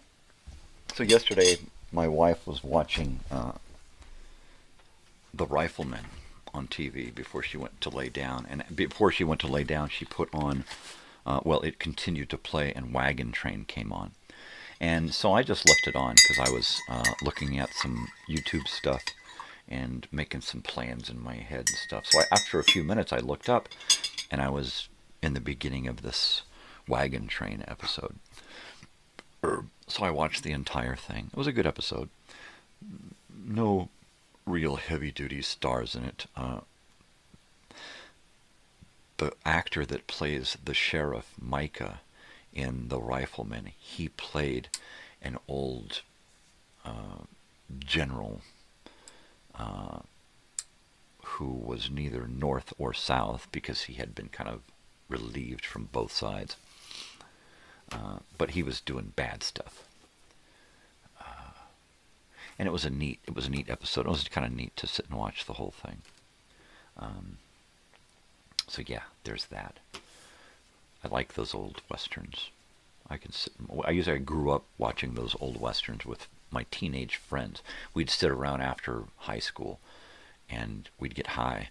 And one of the things that we would watch were Western TV shows. And we would watch The Big Valley. We'd watch Bonanza, especially Bonanza. That started us off. And then shows like High Chaparral. That was one of my favorites, High Chaparral. Just a bunch of guys getting tough. That was a really, really good one. Surviving. Catherine Bigelow was James Cameron's. Oh, okay, there you go. Both directors, right, totally. Was. Totally. What's his other ex-wife?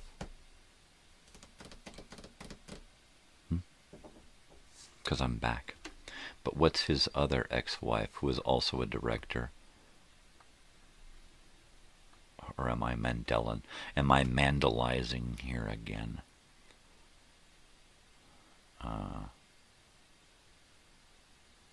Remember Egg? Yeah, in Big Trouble in Little China. What happened to that actor? Egg Shen. He did a lot of stuff, but he passed away.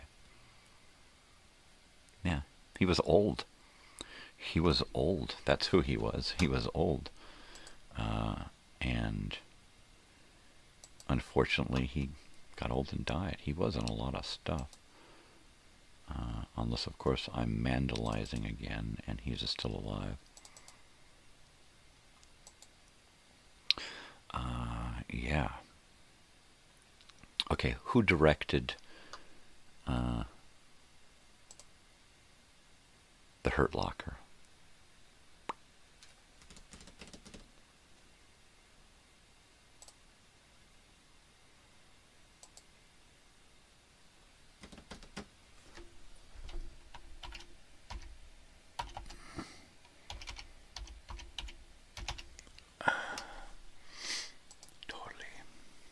Totally, eh? Yes. Yes, it has. Big Trouble in Little China had a lot of my favorite people that went a lot of different ways. Kim Cattrall especially, right? James Hong, Lo Pan, James Hong, my gosh, he was in so many movies. Catherine Bigelow directed The Hurt Locker, okay. All right, so let's see, there you go. I just remember her having a different name. I do. I don't know why. All right. Totally, man. Yeah, I remember her having a different name. But it was very similar to Catherine Bigelow's, like Karen something or other. God, wow, that's fucked up, man. Is it really happening that fast now? Right? So Egg Shen was played by Victor Wong. Victor Wong, he did so many weird roles. He passed away in 2001. And he did 39. He has 39 credits to his name. Mostly in the 90s and in the 80s. Mostly in the 90s. And he popped up halfway through the 80s and did a few things. He did 5 things before he became Egg Shen. He did Year of the Dragon. Yeah. I remember The Golden Child. That was one of my favorites. The Last Emperor. Prince of Darkness. Oh, that was one of my favorite movies. Prince of Darkness. I saw that in the theater. Great flick. Just great, man. Just fucking great. And of course, Tremors. Another one of my favorite movies that he kills it. Of course, it kills him. His character dies in that. Do you remember a TV show called Due South about a Mountie working with a cop in New York? That was a weird one. Or another one. It was about a Chinese cop coming to working in San Francisco, and it was played by, pardon me, the Chinese cop was played by Sammo Hung, who is a martial arts actor, kind of a chubby guy, but nonetheless he was a great martial artist and choreographer. Who worked quite often with Jackie Chan. In fact, he started working in movies when Jackie Chan was young. Jackie Chan actually worked with Bruce Lee before Bruce Lee passed away. So Jackie Chan goes back that far. And Jackie Chan and Sammo Hung kind of grew up in the martial arts business, the martial arts movie business in China, and worked several times together. And Sammo Hung, because he's kind of a chubby oddball guy, and he's funny, but he's not a Jackie Chan guy. So he became a director. He became a great director. And Sammo Hung worked on a TV series. I can't remember the name of the show, but it was a TV series about a Chinese cop working in San Francisco. And let me see if I can just find his Sammo Hung. There he is. Sammo with 3 other names in there. Hung. Sammo Cambo Hung. And he does some great. IP Man. He's an IP Man. Master Hung Chung Nam. The Medallion, Prodigal Son, most of the new stuff that he's been doing. Sammo Hung, what a great actor. 206 credits to his acting career, right?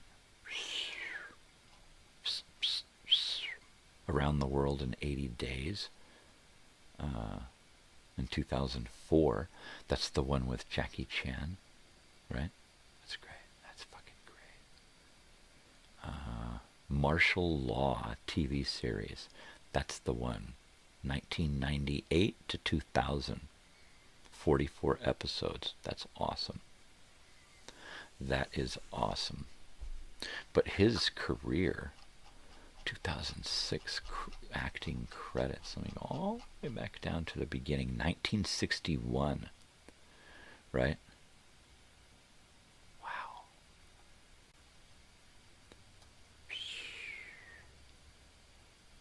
He played a child performer at festival in I Spy. I actually saw that fucking... Okay. I saw that. And if we go further up into the 70s, he was a child actor. That's great.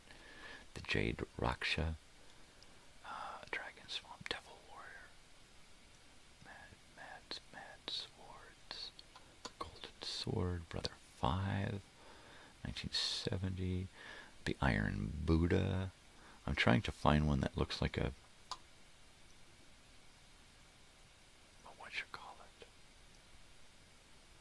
Bruce Lee movie. Touch of Zen, Lady Kung Fu. Let's see, when did Bruce Lee die? James Hong is still alive. He's 96. Remember him, Blade Runner. Oh, okay, I was thinking of Sammo Hung. Yeah, Blade Runner. Oh, I loved him. All I do is eyes. I do eyes. Hey, you don't belong here. Get out. I love that guy. What am I? Enter the Dragon. There he is, uncredited. He's a Shaolin fighter. There it is. He's in Enter the Dragon. He does a lot of stuff where he's just one of the fighters, because he was good at martial arts. But Enter the Dragon.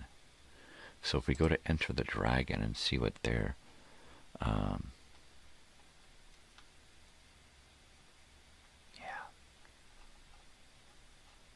Who's in this? Who is in this?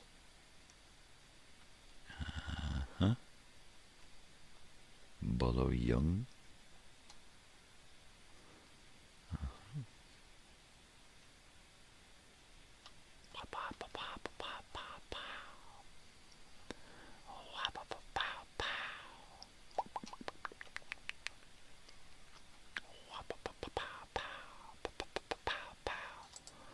Oh yeah, baby. Well, I do its eyes.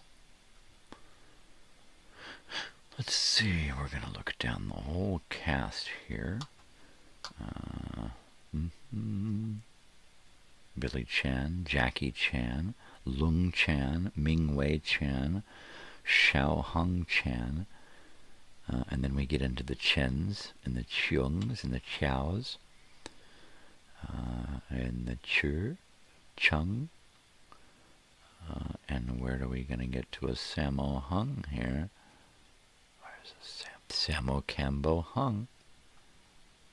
What does Jackie do? Thug in prison, uncredited. Wow. I wonder if any of these Chans are related here. It's possible. Nepotism, big in China. Big in a lot of countries, you know. Of course, it's big in this country, but mostly in corporate America and political America. Nepotism up the wazoo.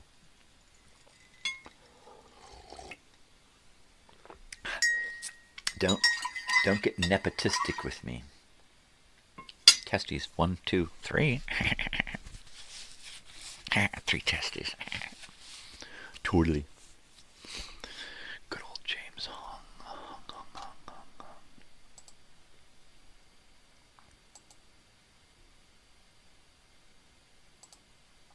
Mm-hmm.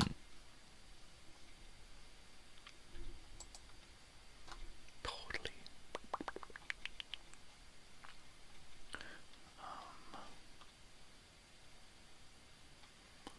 James Hong. Totally. David Lopan. High Skillet. Shut up. Yeah, this dude kicks ass. He kicks ass. Yeah, he's still rocking, man. The dude he's just still rocking. He's still rocking. He's pushing 100. He's pushing 100. That's awesome. Keep going, dude. Kung Fu Panda. Yeah, he's done everything, man. He has just done everything. He's dramatic. He's funny. You know, he's just, God, he's so fucking good. I'll watch him do anything. James Hong. Seriously, it's like Sammo Hung or any of those character actors, right? I love to watch them do their stuff. Damn, just so much. R.I.P.D. He's in R.I.P.D. He plays Ryan Reynolds' alter ego, right? That's fucking hilarious. He's so fucking hilarious. Running around trying to shoot his banana. I'm fine. Get off. Nothing to see here. And he runs off shooting his banana. Fucking hilarious. Fucking hilarious, dude. The guy is just... He can do anything. He can do anything. You know, what they're going to do is when people sign a contract... Good morning, Joe. What's up, dude? Joey! When people sign a contract with a movie company to make movies, and it's like, oh, you're going to have a 5-year contract, and we own your image for 5 years of your life, right? So anything that we can do afterwards, using those 3D images that we've collected of you, we can create movies 20 years down the road with you from that era in your life, because we own that era, right? My deluxe edition of From Under the Cork Tree by Fallout Boy just came in the mail. Oh, right on. Cool. Cool, dude. Ow. Deluxe edition, baby. I'm here to get deluxed. I like deluxe edition macaroni and cheese with a squeeze packet. Oh, that's what I love about deluxe. I love a deluxe car wash when you get the hot wax. I love that too. You know, I like a deluxe cheeseburger, please. Who used to make it? Was Noggles. Noggles Mexican food. They used to offer a deluxe cheeseburger. That's what they called their burger with everything, right? Oh, deluxe. I love deluxe. I love deluxe. I love not deluxe. I don't like deluxe with bagels and cream cheese. I don't like that. You can keep that shit. Totally. It is morning. I'm still here. I'm going long today, so I'm glad you showed up. Let me put you in my notes so I can say Joey was here. I'll put in late. He was tardy. He was tardy this morning. But thanks for at least showing up, man, because I miss you. My wife is always referencing you. I got food here. Where's Joey? Really, we haven't even played live music this morning. I put that up there because every time I play live music, I forget to put it up. So I'm just going to leave it up there until we decide if we're going to play live music or not. I don't know. My wife is going to get up and leave at some point this morning. And I just don't know if I'm going to, how long I'm going to stay on. So we're just going to leave it as is. We'll keep the status quo for now and see what's happened. Yeah, it's Friday, man. It's Friday. We got a week. In 1 week, it's Halloween, and we're throwing a party. Of course, it's going to be a party of one if nobody shows up here on the show.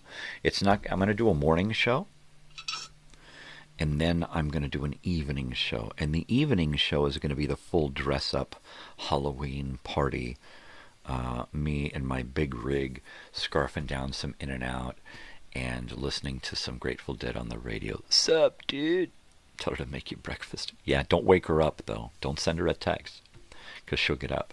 She said, Joey just sent me a text, damn it. Thanks for waking her up the other morning, though. I appreciate that. That was funny. I got to wake up my wife. I'll wake her up, and then he sent her a text, woke her up. Hilarious. Hilarious. Yeah, let's do that, man. Let's have a fun Halloween. I'm gonna get all of my stuff set up here this weekend and get dressed for Halloween on the set, and then I'm going to be ready to just kind of plug in and go. Jack is back. Jack the Lantern. Jack the Lantern. He's back. I got my little Jack here. This is the one I used last year. Snoopy's sitting on my little great pumpkin here. So I was at the Spirit Halloween store down in the city with my daughter, and I kept seeing these rubber chickens. More rubber chickens. I got a little one here, and I got one out in my van I need to bring back in for the show. In fact, I need to move this guy over here because he's just in the way. There we go. Belch him. There we are. Totally. I'm having too much fun doing this. I am. My wife and daughter.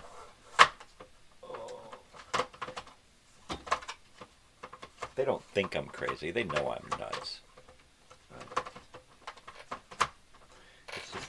It's just the way it is, right? It's just the way it is. I'm just a kook. I'm just a kook.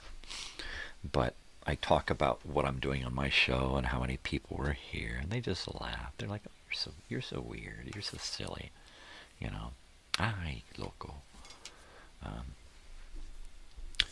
But it's cool. You know.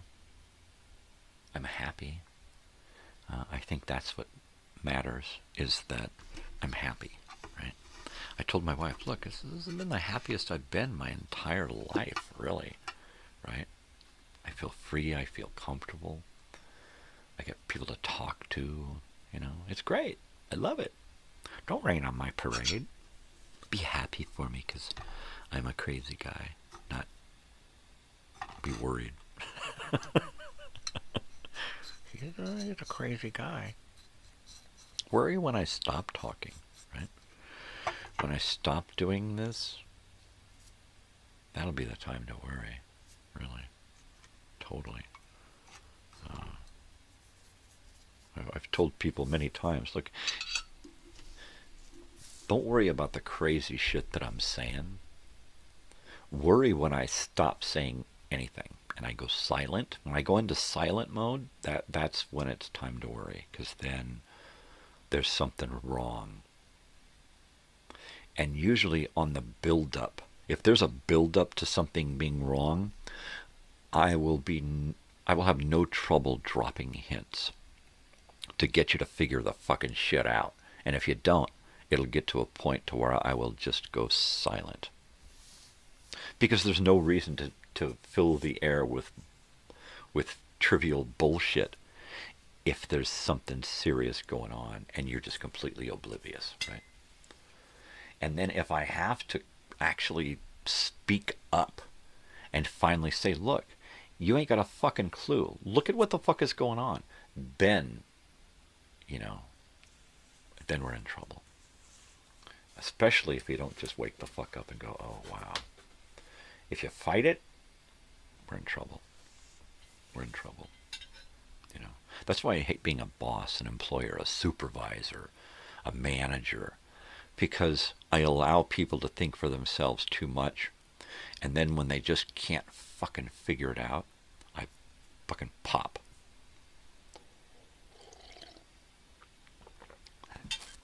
And shit goes everywhere and people get hurt. Guy exploded and it got all over my face and in my eyes. He just...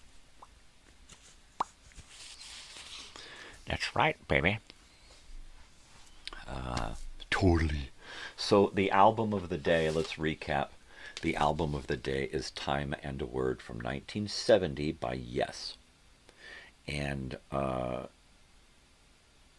yeah, if you look in the comments, you can see where we're talking about this and how the guy in the red there wasn't supposed to be here, but they had to redo the cover, so they brought in the band as it was at the time of this cover, but not the band as it was at the time of recording the album. So the guy in red is not on any of the songs in this album. He is in the band after this album, as explained to me by WW. So there's that. You hate being in charge. Yeah, exactly. There's a time for it. I had many jobs where I was in charge, and I was a really good supervisor. I was a working supervisor. I was always right shoulder to shoulder with the guys I was working with, or the gals. I was quite often in charge of a female crew. That's where I met my wife. And I was well liked and loved by a lot of the employees, the female employees there at that particular place. And I was also well liked by a lot of the other employees who just happened to work under my supervisorial position. That was it, you know. And that's what was my downfall, was because I was too nice. I was too nice a guy, and I would let shit go, and I would let people think for themselves and give them the benefit of the doubt, and it always bit me. Not with the girls. When I gave the girls, anytime I was working with girls like manufacturing, I let them, and they would always live up to my expectations, right? But with guys, oh man, they would give an inch and they'd take fucking 3 days. Dude, where the fuck have you been? Well, you said I could do it on my own. Like, dude, I didn't mean fucking come in when you want. I mean, do the shit, but plan it out yourself. God, get the fuck out of here. You're fired. Change the subject, please. Oh, you don't like being in charge either, huh? I don't like people in charge of me, and I don't like to be in charge. Period. That's it. Revenge of the Nerds. James Hong, Nerds in Paradise. Oh, I don't remember that one. I don't remember Revenge of the Nerds, Nerds in Paradise. I love me a good Revenge of the Nerds movie, and it's nice to know that I haven't seen them all. And if he's in it, my gosh, there you go. Let me just write down Nerds in Paradise. In Paradiso. There we go. Sweet. Sweet. Community gardens, right? We need more community gardens. We need more block parties. Block parties and community gardens and community gatherings, right? Where our little part of the community gets together once a month and we play and eat and plan and do stuff, carry out.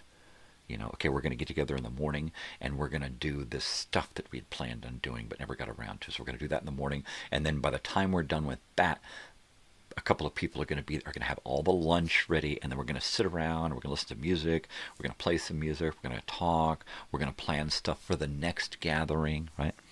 When the character Booger goes to have a burping war with James Hong. Booger. That guy's one of my favorite actors. He's just a crazy, grubby, grimy little, scummy little dude. I love him. I just love him. I love him, man. I just love him. Oh, look, bong hit. Ooh, bong hit. Ooh, piece of candy. Ooh, booger. How do you make a handkerchief dance? How do you make a handkerchief dance? You put a little boogie in it. I told that to Mike. She's like, what? I said, how do you make a hanky, a tissue dance? And she says, I don't know. I said, put a little boogie in it. She's like, oh. And of course, she smiled and giggled. You know, I still do that. I still do stupid dad jokes. You know what? I love good movies, right? And the older, the better. That's it. We have yet to watch, what do you call it? The Legend of Billie Jean. It's on my watch list, and I'm assuming it's going to go away soon. So I think we're just going to watch it. If we don't go to watch Beetlejuice tonight, I think we're going to watch it tonight. If we do go to Beetlejuice tonight, I'm hoping that it's still around and we can watch it Saturday. What I should do is I should just aim the camera at the movie and record it, right, through the kinescope, so to speak. Because if you try to record it any other way, it's got blocks that won't allow you to record it. The sound dies or the picture goes glitchy or something. But that would be cool to do a little kind of watch party, watching the movie with my comments, with my commentary along with it. Hannibal Chew. Hannibal Chew. Was it?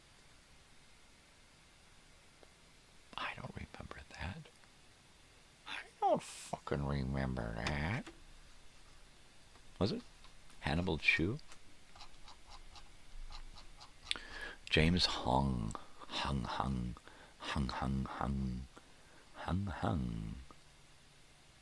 Totally. I'm just going to zip down. Take a look at some more stuff here. Yeah, baby. Blade Runner. Chew, right? Chew. That's right, they just call him Chew. The Chewy. Hey, Chewy, what's up, dude? Oh. I don't do Chewbacca. He was in the Dukes of Hazzard TV show as Billy Joe Fong. Billy Joe Fong, that's great. a hillbilly Asian. Chinese hick. I only do eyes.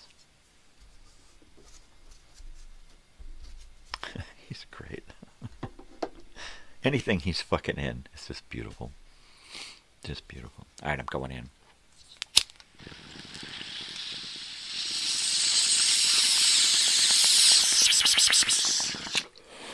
So what the hell is going on out there, guys? What's up? Talk to me.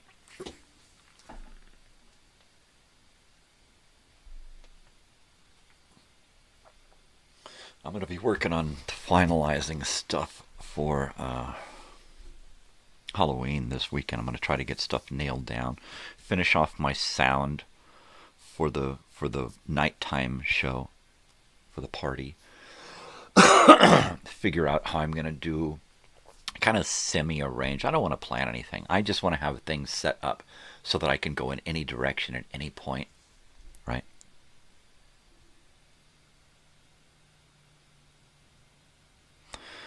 Rutger Hauer was phenomenal in that role, right? And he did so many things that were asked of him during that. He really put himself into that. And he only had done like, what, one movie before this? And Ridley Scott saw him and said, I gotta have that dude. And he peroxided his hair every day, which when you do it like that, it's like very painful, right? And he went through this every day, and it just fucked up his scalp and shit.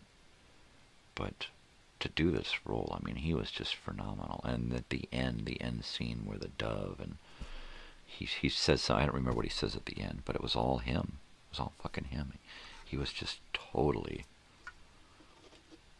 the right man for the job. You know. Yeah.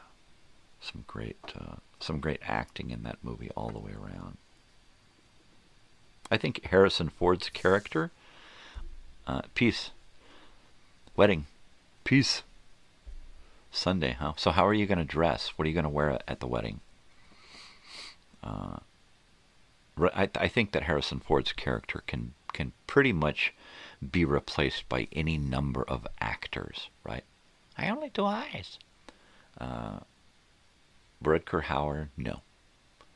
No, I think everybody else in that, well, even the girl, what's her face? She could have been replaced by somebody else, right? Easily.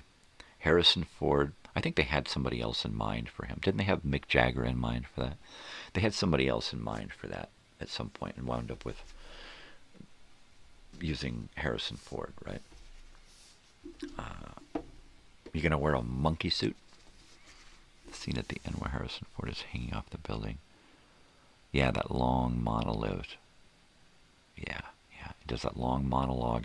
And then after that, he's like sitting there and he's just dying. Rutger's just dying. And then that dove takes off. Jeans and boots, of course. Why change, baby? You gotta be you. I went to a couple of weddings where I had to dress the part, whether it was just dress up or wear a monkey suit, because I was. I remember one of my oldest friends got married a while back, and I wore a pirate outfit because everybody wore outfits. Right, it was a costume wedding. Tears in the... That was the line. Tears in the rain. And he made that shit up, right? That was great.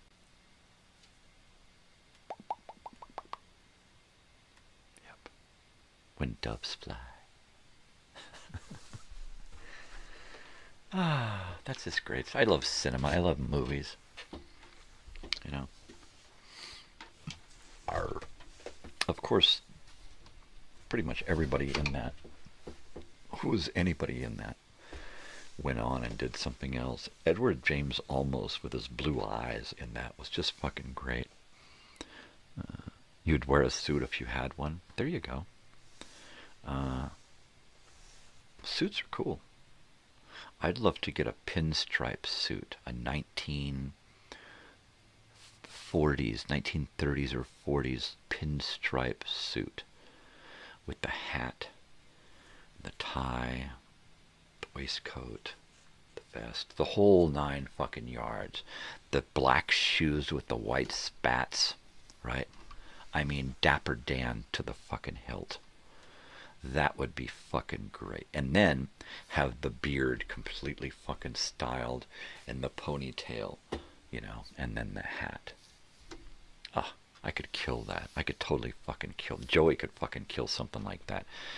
Dressed to Kill by Kiss. That's the... Do I have that one? Do I have that one?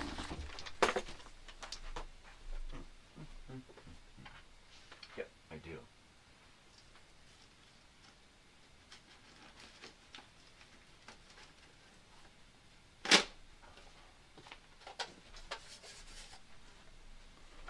Oi, I'm back. I didn't go long. I'm sorry. I'm here.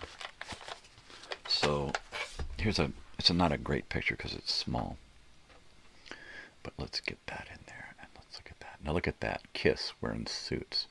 A couple of those suits are pinstripe, right? And they are just fucking righteous with the spats and everything. That's what I'm talking about. That's what I remember about a great suit was Kiss Dressed to Kill, right? I'm not talking like a zoot suit. I'm talking like a real nice...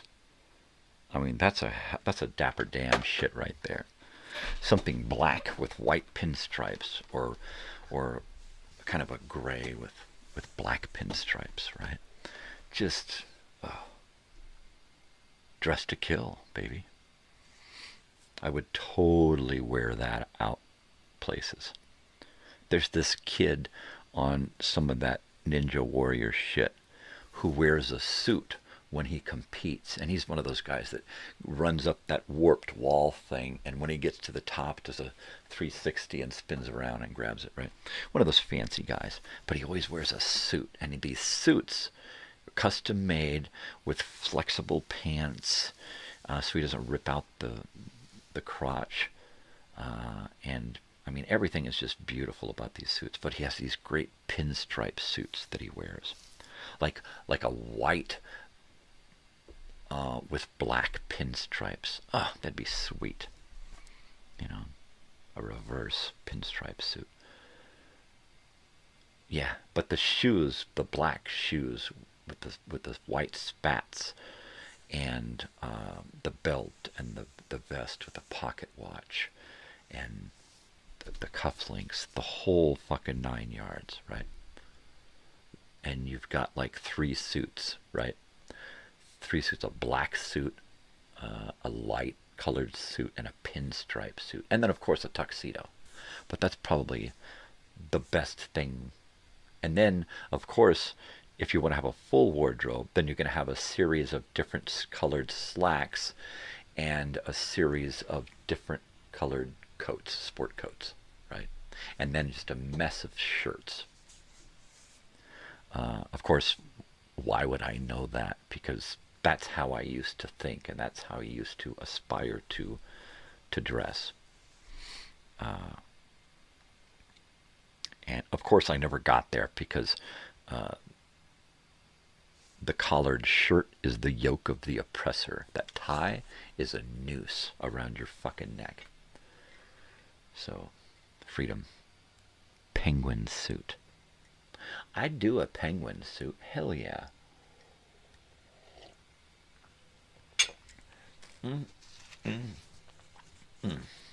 When I saw Kiss as a kid, when I saw Kiss on the album cover, Dressed to Kill, and listened to that, Room Service, Two Timer, Rock Bottom, Ladies in Waiting, Getaway, Come On and Love Me, Anything for My Baby, She, Love Her All I Can, Rock and Roll All Night, 1975, Dressed to Kill, Kiss.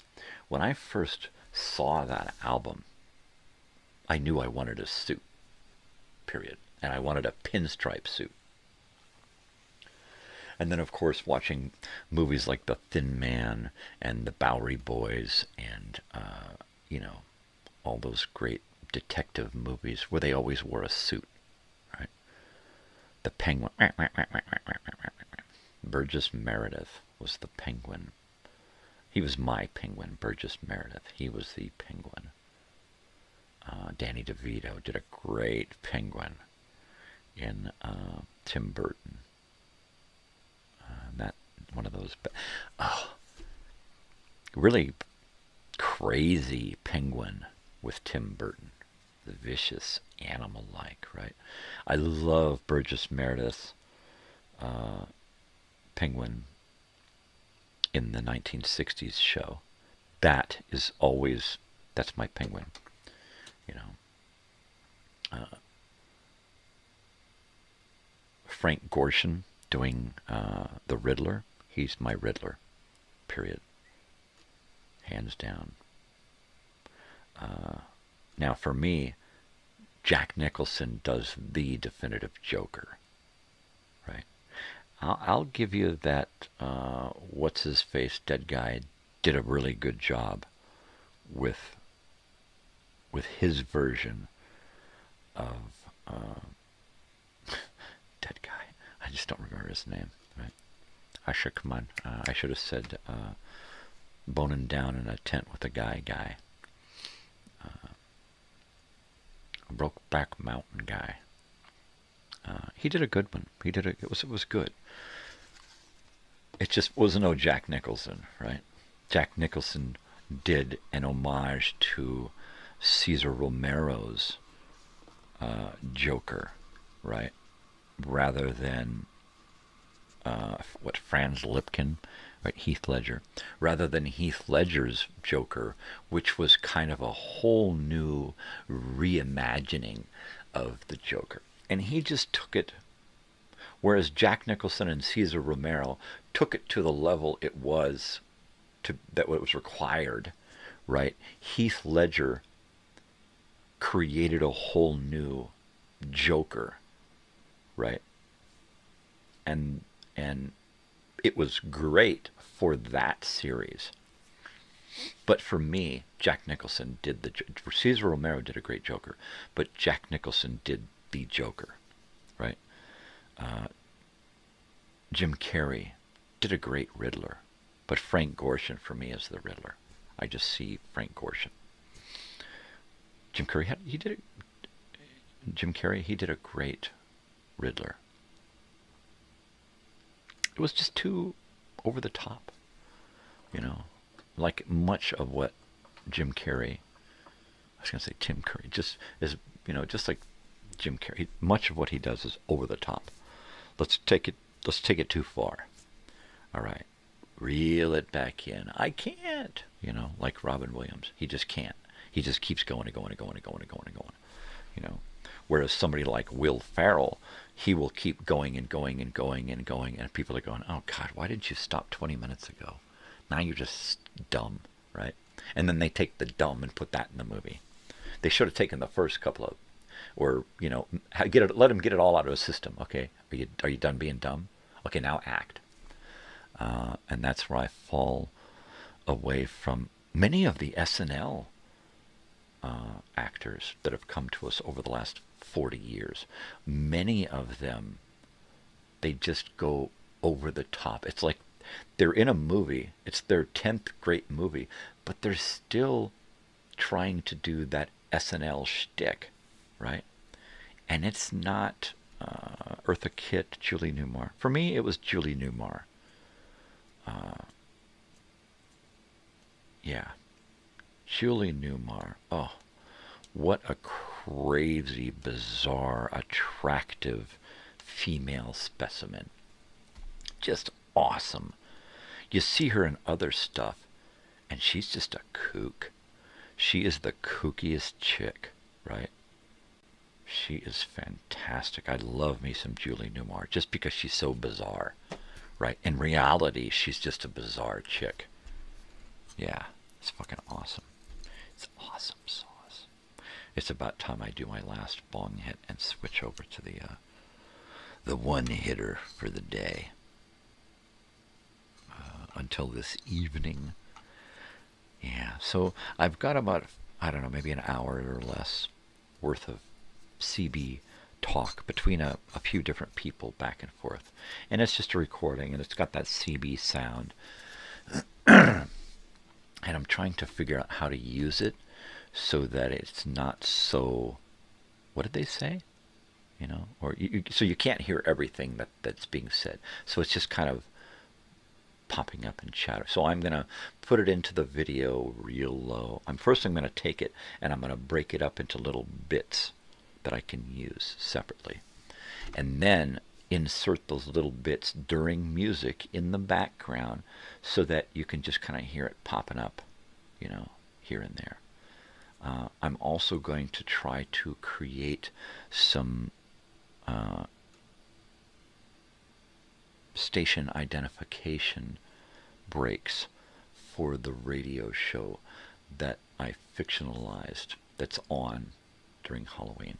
And I did find, I think you were gone yesterday when I mentioned that I found that 1985 Halloween show, and I'm using that music as the sound for this upcoming Halloween because it's 2025 and that's 1985. We're what, exactly 40 years ago. So we're going to listen to that show. I could have grabbed the 1981 that somebody had mentioned, but I like the idea of using exactly a 40-year show. So we're going to use that one. George Sanders, Otto Preminger, Eli Wallach, and of course Arnold. I have played Mr. Freeze. Freeze, I will freeze you. Freeze, put your hands up. Eli Wallach, oh, great actor. Otto Preminger, one of my favorite actors. Remember him in Stalag 17, right?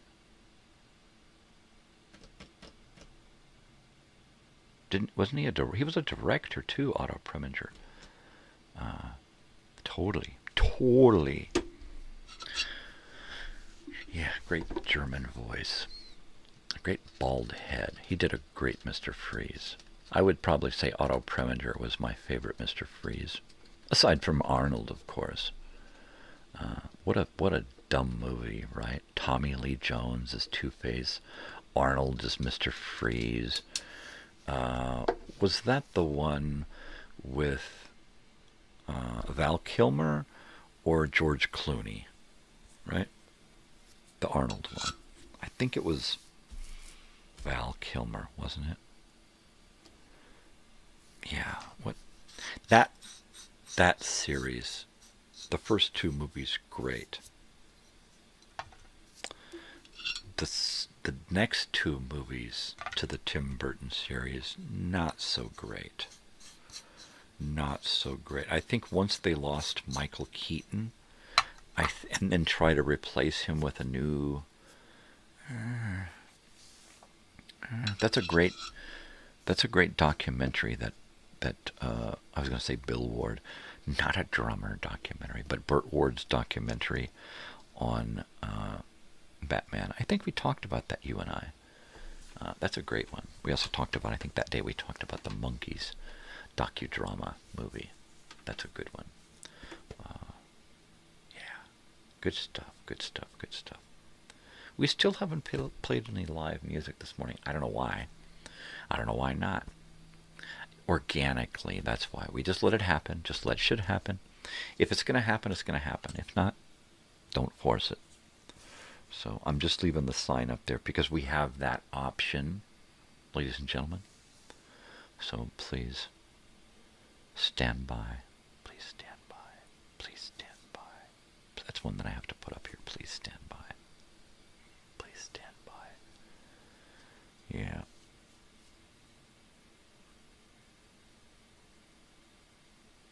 Totally.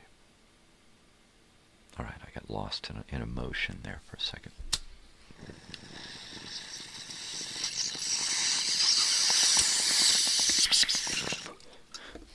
I told my wife I cried on my show twice last week, and she's I loco. That's what's her response. I loco.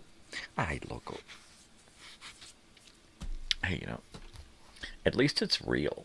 At least I'm keeping it real. I gotta go heat up this, because that would be real if it was real hot. So I'll be right back. Don't go anywhere, because if you go, I'll have to come get you.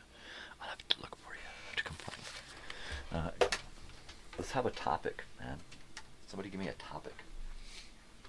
Like what? Like a topical ointment? Yeah.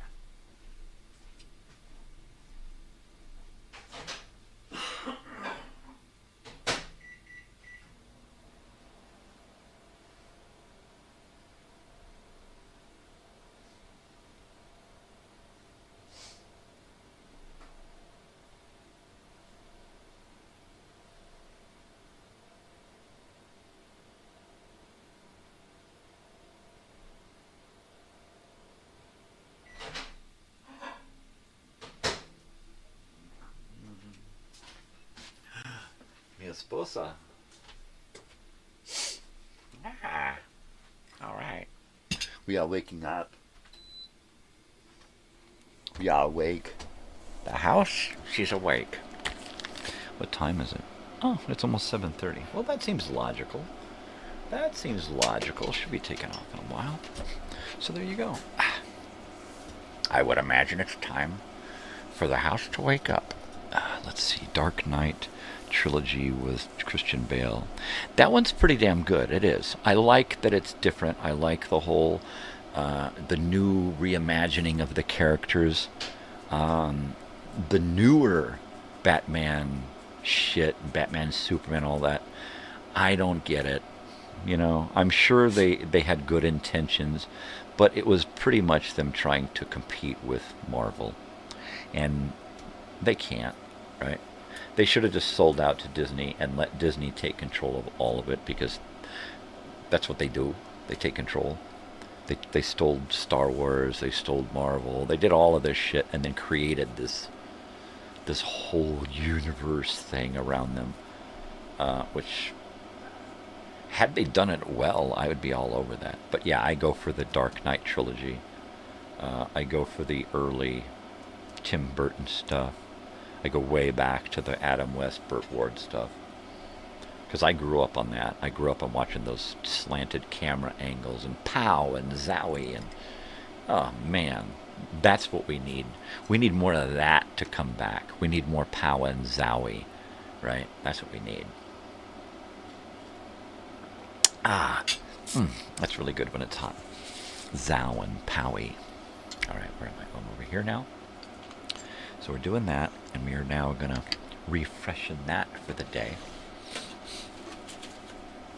So what are we talking about? Michael Caine as Alfred is great. Yeah, and then what's funny is he popped up as Alfred, and I'm watching this movie going, he's dead. What? Yeah, man. In my timeline, he passed away. He's dead. He's not here. How did they resurrect him to get him here, right? What are you talking about? Mandela. That's what I'm talking about. He's one of those things. Michael Caine. Yep. That's it. It freaks me out every time I see an actor in a movie, and it's like, wait a second, what year is this made? That's pretty recent. How's that possible? I swear I read that he passed away, or I saw it in the news or something, and that happens so many. I guess I'm just one of those people with that DNA that happens to see or feel between the dimensions, right? Because that's it, man. Things are going on in time and space, and if you're aware of it, it sucks, because you can't know what's real or what's really real or what's pseudo real, right? Surreal.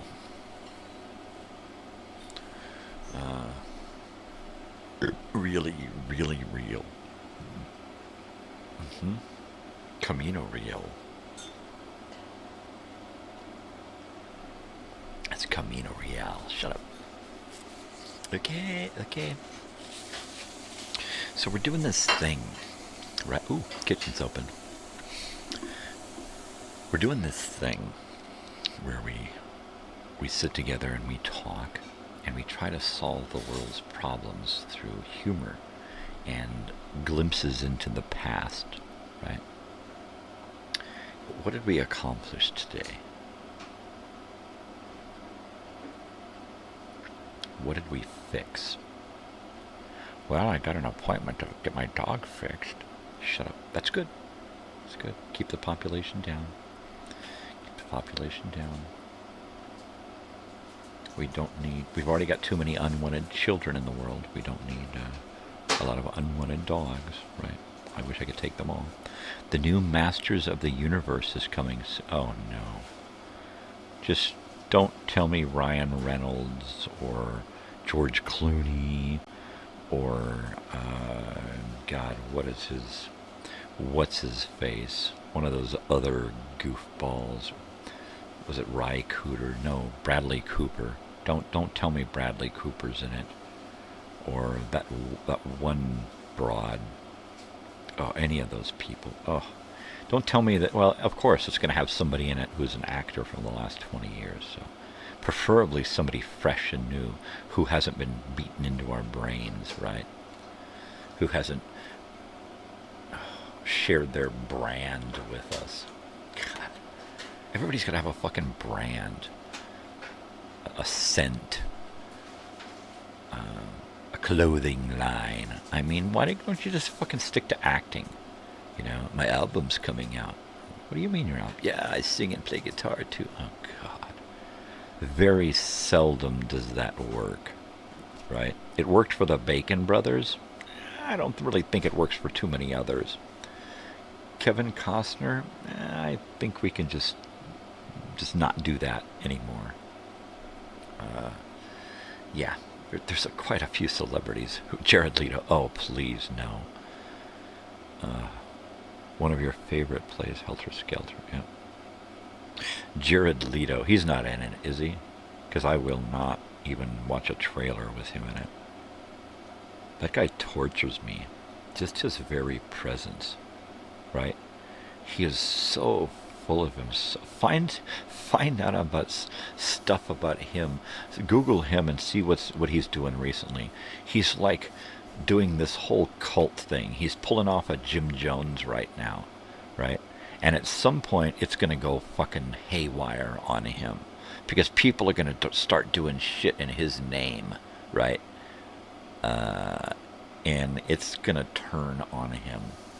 When he starts ignoring this thing that he created, this cult, it's going to bite him.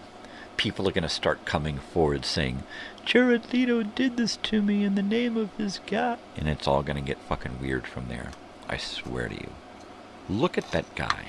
Look into his eyes and don't tell me that you can't see that the guy is totally full of shit and full of himself. Totally. Totally. Oh my God, you can't say that about him. Look at what he's done. Yeah, but look what he's fucking doing. Give me a break. That dude's just a screwball. Just a fucking screwball. Seriously. I don't understand anything of that. I'm sure he's done one or two worthy projects. But in the now, he's just a fucking run-of-the-mill douchebag. Not even run-of-the-mill. Now he's like extra superhero-sized douchebag. You know? He always had pretty eyes. Oh, yeah. There you go. And I'm sure they will serve his ass well in prison when he gets sent up, when his cult comes back to fucking bite him. You know? This island cult thing is going to get taken over by the next island of fucking cannibals, and they're going to come over and fucking eat his ass. I want to eat his pretty eyes. Yeah, the jelly's good on toast. So I've heard. I don't go in for human consumption, although I wouldn't exactly turn something away if I was starving, you know. I'll have a little white meat there, please. Nothing too close to any other weird parts, right? Yeah, baby. Masters of the Universe movie, the classic. Yeah. Vaguely. I think I saw it once or twice way back when it was on HBO all the time. And I was spending a lot of time at friends' houses back then. Yeah. Totally. Weird, freaky.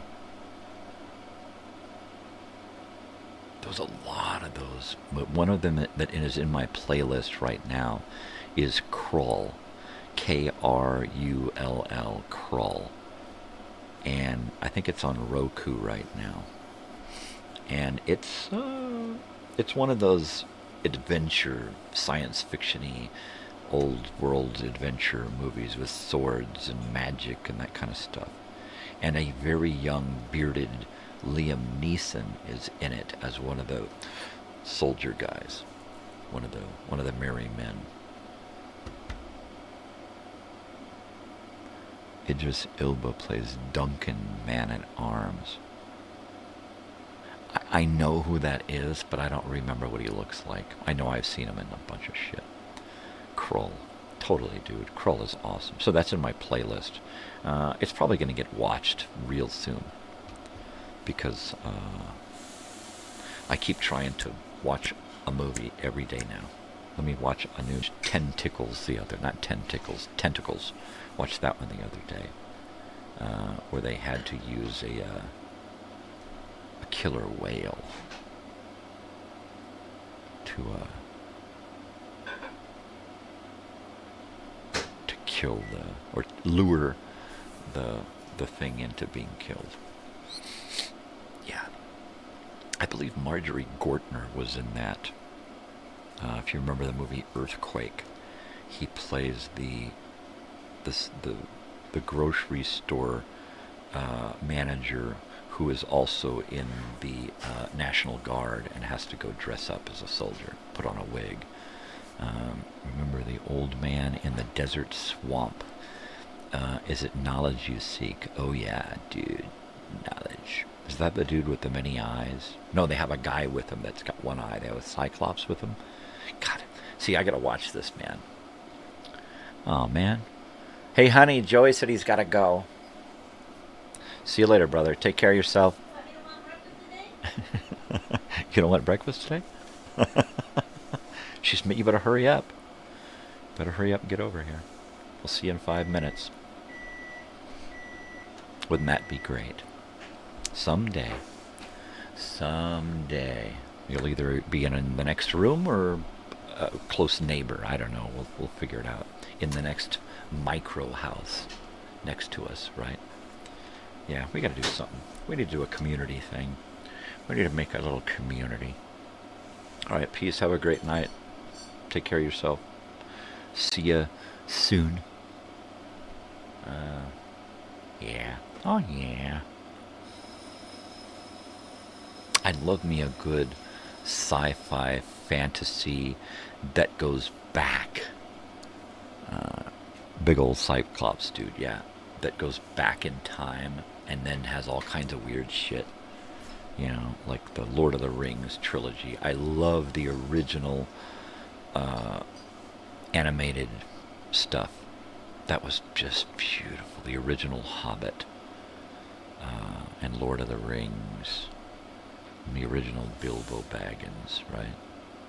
The movies, Peter Jackson movies, those are great, right? Those are fucking fantastic. There will never be any better version of that story told on cinema than Peter Jackson's stuff, right? So adding to it to create its own universe, you know, with these weird elf shows and all that. Whatever. You can't do anything to surpass what has been done there. Yeah, he really did it. Fantasy movies are great. I love Roger Corman fantasy movies, right? I love 1970s fantasy, 70s and 80s fantasy movies, because they're just so just bizarre, right? The Tom Cruise movie. Tell me that one. The Tom Cruise fantasy movie. What was that one called? Anybody? Anybody? You own all of the Lord of the Rings stuff. Yeah, totally well done. And I love all of the expanded DVD shit that goes along with that, because he planned ahead and thought, okay, well, we're gonna load this shit with fucking content, so that when you get the box set extra special edition version of that, which is, I hope is what you have, that you get like everything you could imagine you'd ever want to know about that, and behind the scenes and stuff. Dragon Slayer. Oh, dude, that has got to be one of my favorite fantasy movies, right? John Gielgud, is that who it was? Who played the old... No, it wasn't John Gielgud. It was that other old dude. Well, shit.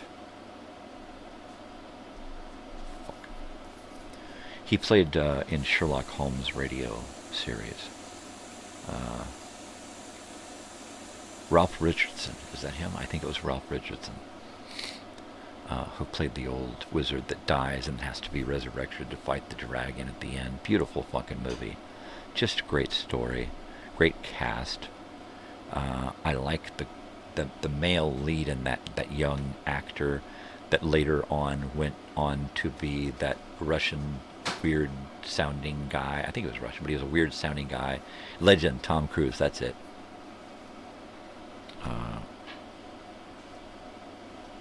And then later on, he went on to be in. I think he was a character on that stupid show with that skinny girl on it. See, now I'm starting to drift into the nether regions of my mind. Barry Bostwick. No, that's not it.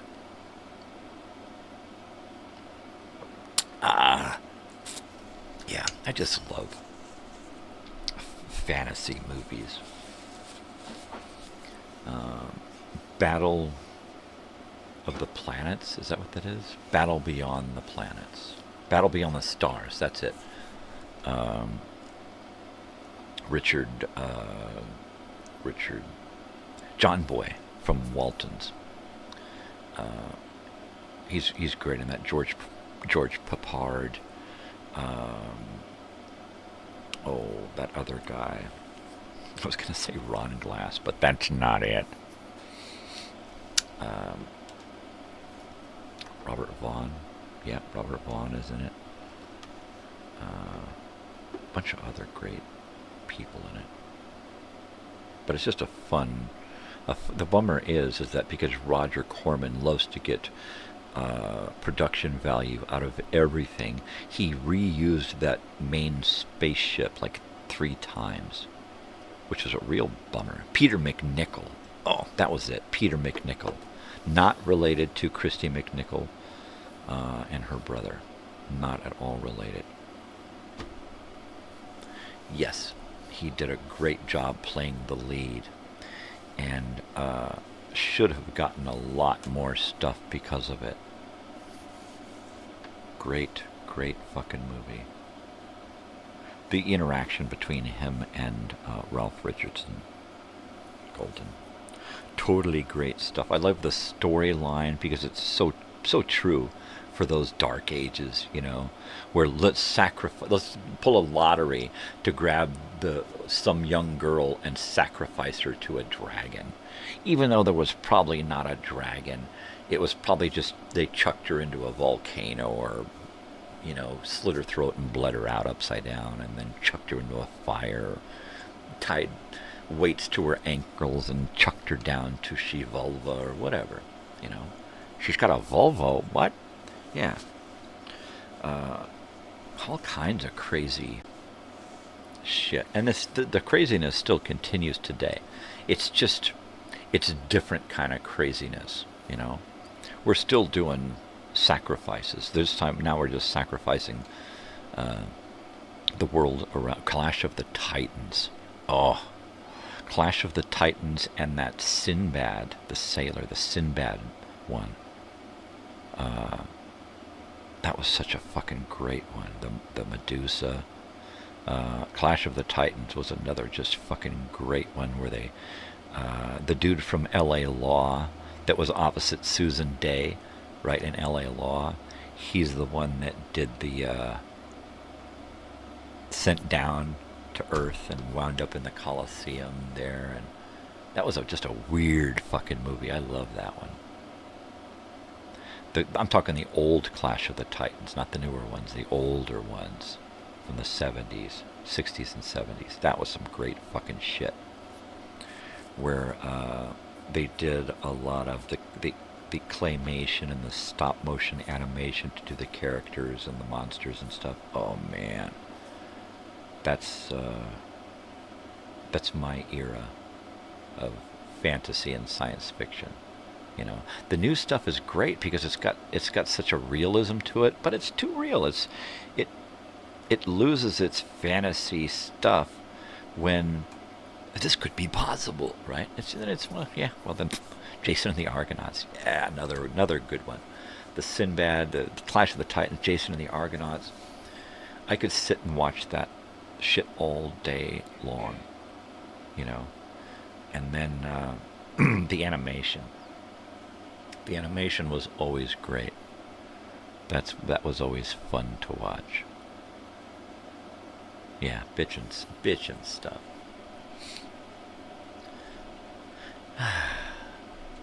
That's just fun. That's just fun stuff right there. See, now I want to dig up some old. God, I keep trying to remember the animation, the stop motion animation, the monsters. What the hell is his name? Oh shit. God, his name just popped into my head. And then Ray Harryhausen. That's it, Ray Harryhausen. He is my favorite special effects guy from back then. One of my favorites. Ray Harryhausen. Just did great monster work, right? I love when they resurrected that style of animation for Ringo Starr's Caveman movie. One of my favorite reboots of that style from the 60s. Jason had those flying skeletons and swords. Wasn't there a flying metal owl? Wasn't there a metal owl in one of those? Was that Sinbad that had the metal owl? The mechanical owl? Or was that Jason? Or was that in Clash of the Titans? See, they all kind of merged together as like one universe. Now that's like a trilogy right there to watch all of those movies together. There's a good watch party right there. Harpies. Oh, the harpies. Them fucking hippies flying around. Geez, all hopped up on LSD. No wonder they're levitating. Fucking flying hippies. Yep. You know what you do? Is you get one of those wrist rockets and you shoot them down with bars of soap. I hit them with soap. Boom. Oh, got another hippie down. There you go. Hippie jokes, right? If you got a hippie living with you, where do you hide your money? Under a bar of soap. Going to dead shows and stuff, I heard a lot of those, right? Usually told to me by hippies and deadheads. The owl was in the first Clash of the Titans. That was it. I love that one. I love that one. Mark Hamilton? Is that who was in that? Something Hamilton? It wasn't Murray Hamilton from Jaws. Yeah, I don't remember. God, his name just popped into my head. That actor in Clash of the Titans. Wasn't Steve Martin.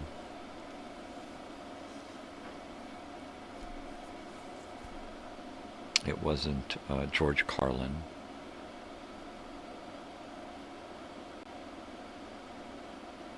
Something Hamilton. And I remember him being in L.A. Law. Excalibur. Ooh, there's another good one. Oh, Excalibur. And that reminds me of Oh, Highlander. Ooh, Highlander. That was great. I loved the whole series of movies, and I loved the TV show too. Highlander was fucking great. You know? And that actor, boy, he was a kook. What's his name, right? Clu Gulliger. No, that's not it. Alex Rocco? Yeah, he was the Highlander. Alex Rocco. Oh, the Dark Crystal. There we go. There's another one. There's another one. There's just some great. There's just some great fucking old, and it's all like, it starts to fade away in the early 90s. You get a couple of good ones, fantasy movies, and then it fades away. And then when they do come back to fantasy, it's mostly superhero crap, you know.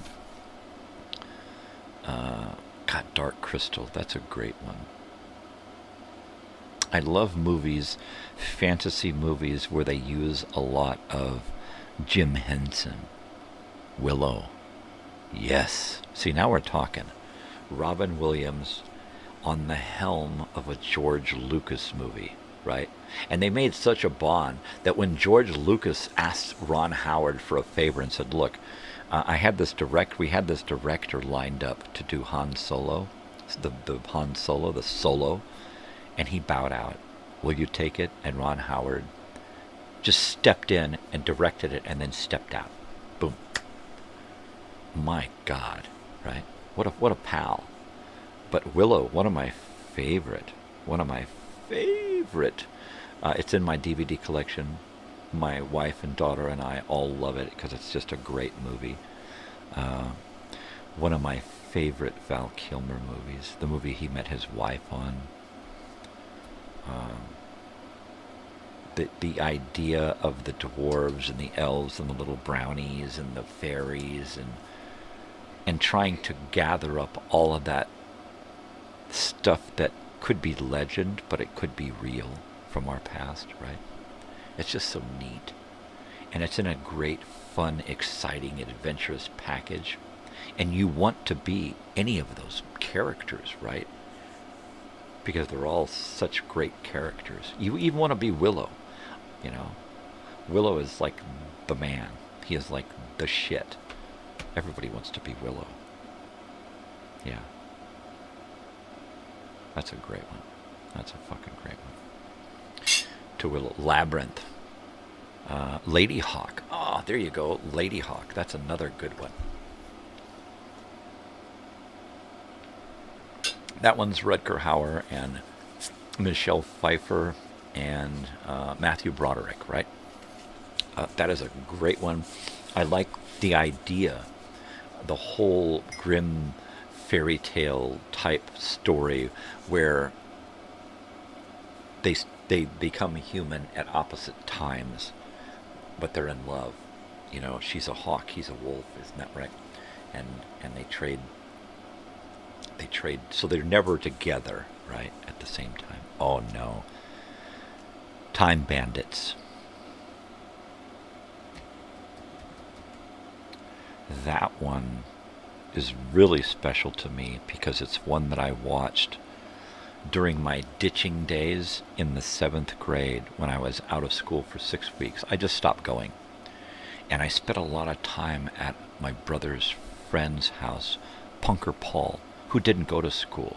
He homeschooled and he worked with his father.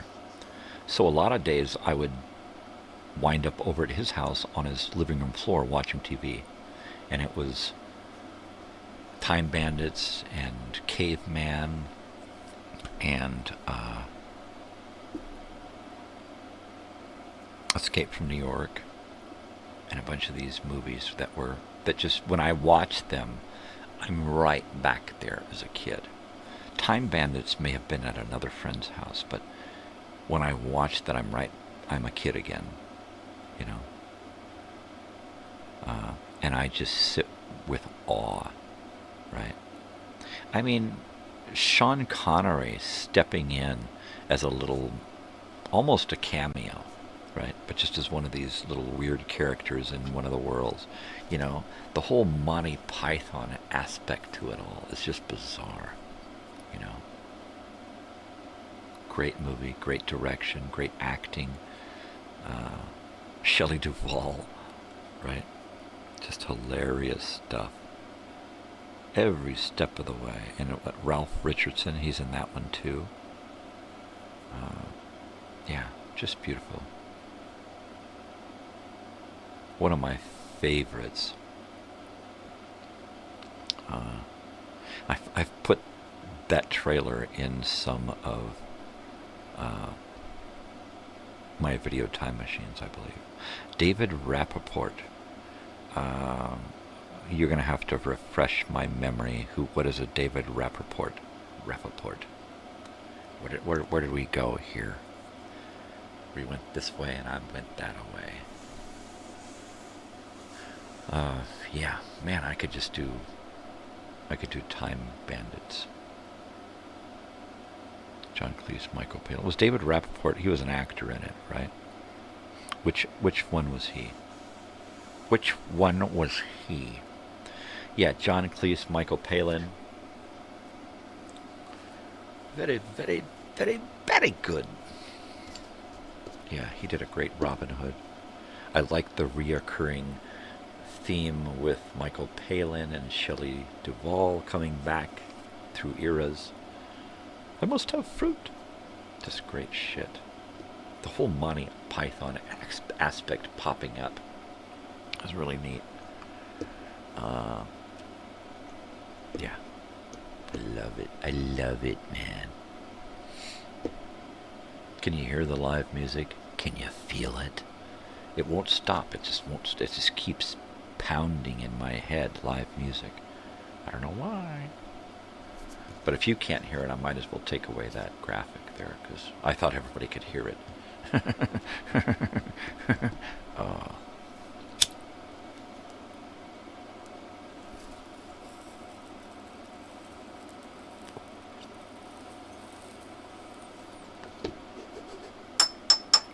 Totally.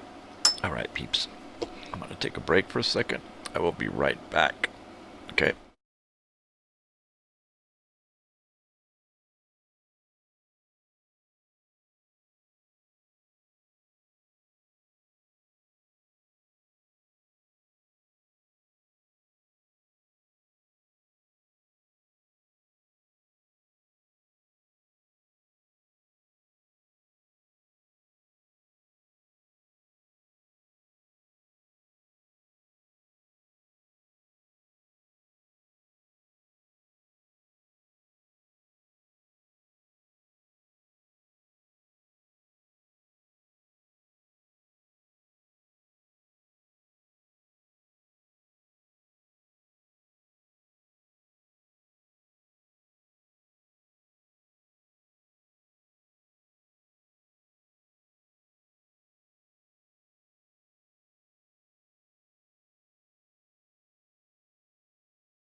I'm back, baby. I swear I am back. I'm here.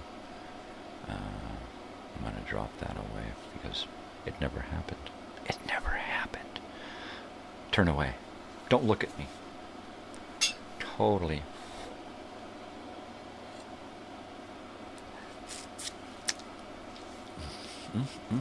It's hot again. The coffee's hot again. Hot again, hot again, hot again. Hot again, hot again, hot again coffee. Trying to get my weed here a little dried out a little bit so I can stick it into my bat box and pack that thing for, I'm going to pack it and it'll be good for a couple of days. So I'm going to do that. Pack it for a couple of days. It's always good. I see my dog over there on the couch watching me. And he's watching our other dog walk around, wondering, what's he going to get? How come I can't have some, right? They're so silly. Dogs are so silly. I love me some dogs. I love me some dogs. Right, Sam? Yeah, you. Hi. Hi. My boy. How you doing this morning? He's so cool. He's like, I'm cool. I'm cool. I know it. I don't need you to tell me I'm cool. I'm cool, motherfucker. Yeah. Oh, yeah, baby. We did a lot of flashing back today. We talked about a lot of stuff from the past. A lot of movies. Man. Movies are great. Movies are great. I just love fantasy. Sci-fi is really good. Sci-fi is my bag, really. But I love fantasy. Sci-fi fantasy. That's really cool stuff. Fantastic. Science fiction. David Rappaport was in The Bride with the Sting. Jennifer Beals spin-off of Frankenstein. Jennifer Beals. Yeah, I remember that. I remember Sting. During Sting's 1980s acting stint, where he was in a lot of weird shit, because he was a weird dude. And he couldn't really act, but he could act weird, because he was weird.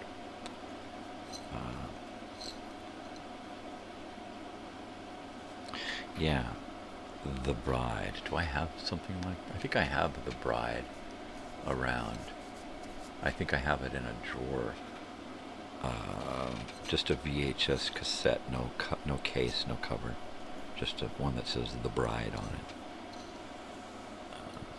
The Princess Bride. See, there's another great fantasy.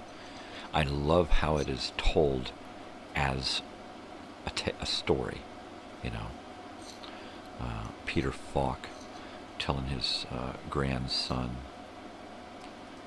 the story that he's heard since when he was a kid, right? And he reads the story, and that's just great. It's just great. Rob Reiner directs.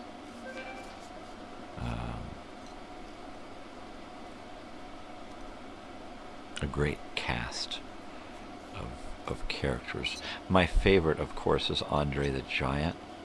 He's my favorite character in that. Not just because he's the most memorable. He was a big star. He's just such a great guy, right? You just wanted to just hang out with him. Inconceivable. Yeah, that guy was great too.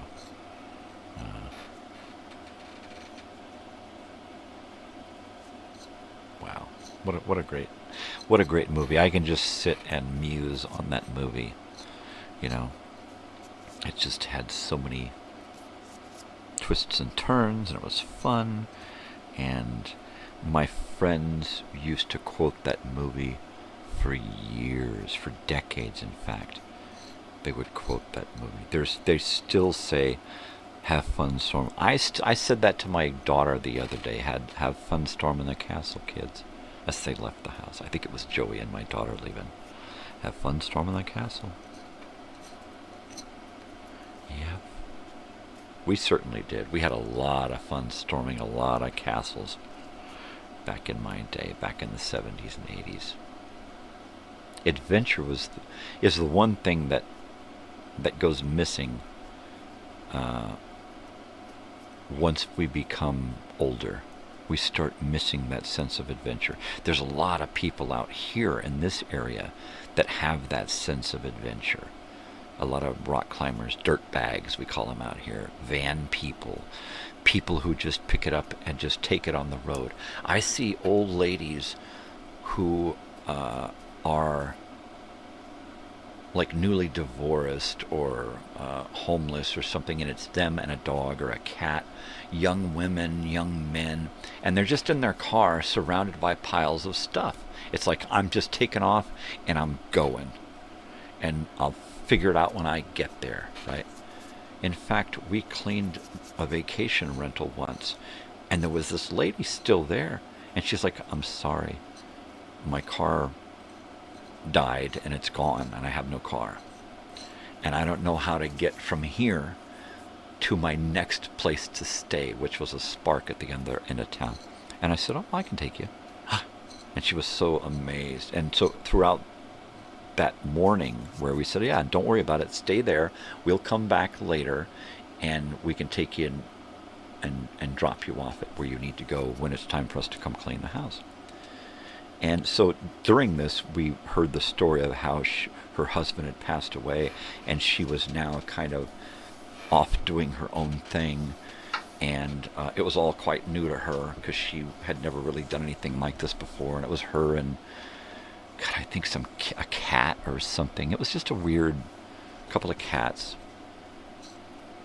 And it was kind of a weird thing, but I was so like excited for her that she just took it upon herself to get out of her comfort zone and to leave everything behind and go do something new, right?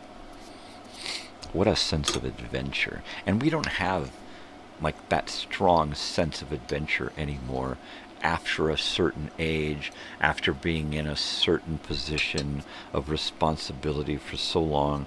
We learn that. It's like, oh, I can't go, I gotta do this. Oh, I got too much shit going on, you know? And it's like, it's kind of brainwashed out of us, you know. There's nothing left to explore in the world. Just go back to work. You know, all the fun stuff's been done before. Just go back to work. You know.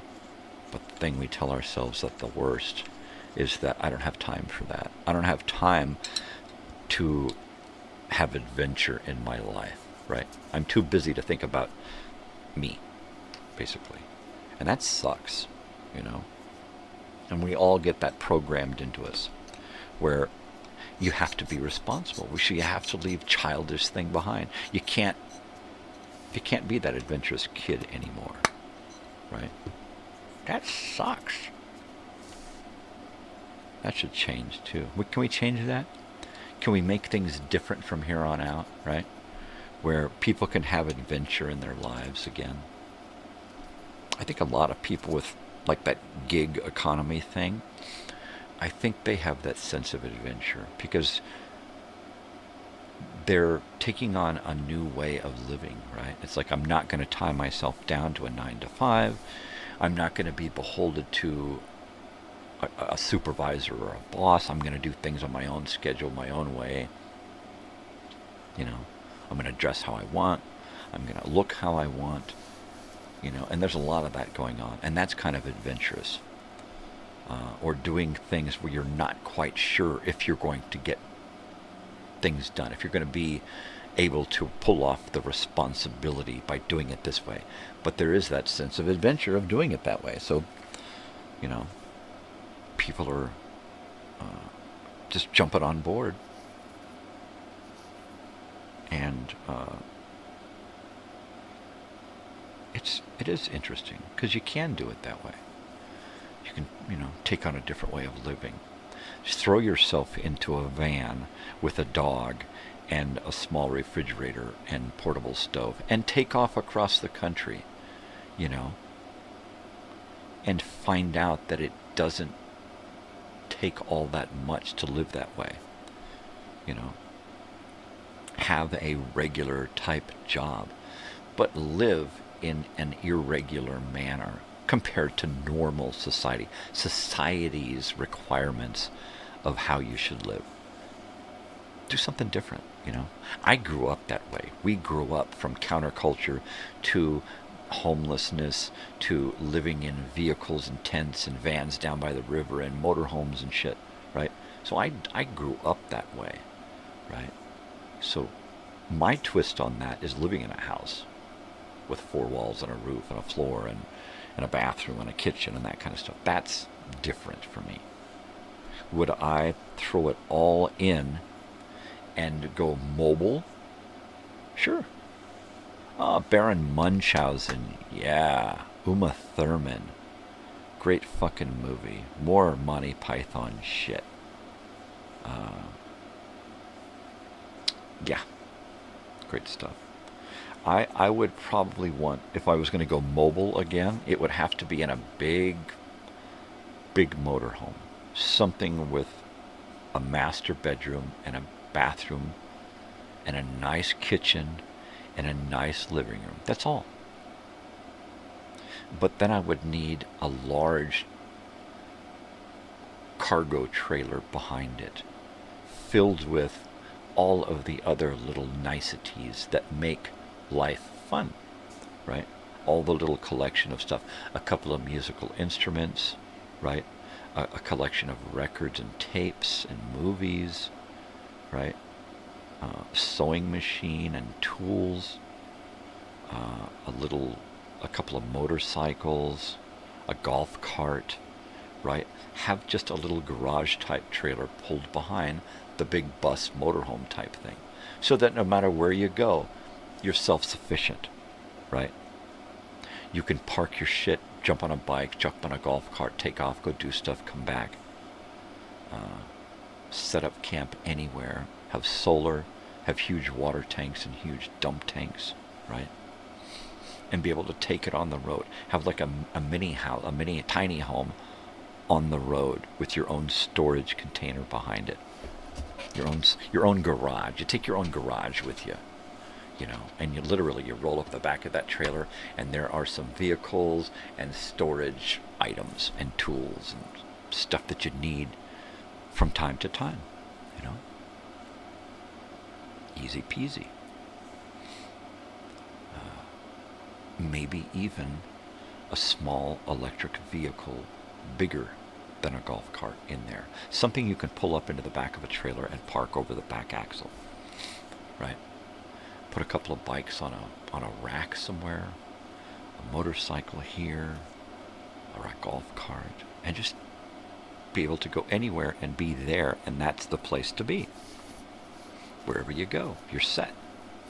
Be able to park that shit on a mountaintop somewhere and stay there for weeks, months. I think that's an adventurous way to kind of live your life, but also an adventurous way to kind of live out the end of your life. On the road, traveling, seeing stuff, moving around, going from place to place, having gigs set up along the way, you know. Whatever your gig is, have it so that you can go from place to place around the country, see what you want to see, and do what is required of you to do that, right? You can stay in Walmart parking lots overnight in an RV and anywhere in the country, right? Most places have no problem with that. There are also national parks, when they're not closed down, where you can stay a night for a few bucks, right?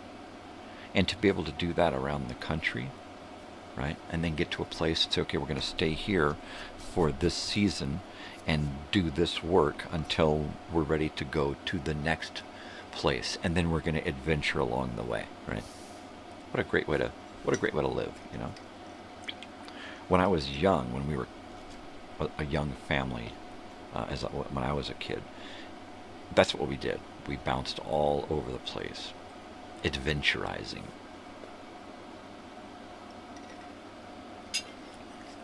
It was weird and hard at sometimes, but it was fucking fun, and we saw so much and experienced so much. met so many people. It's great. I'd do that again. I wouldn't change anything from my past, just because it might change those experiences in those times.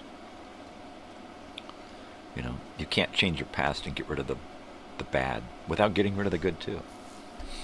You have to have them both.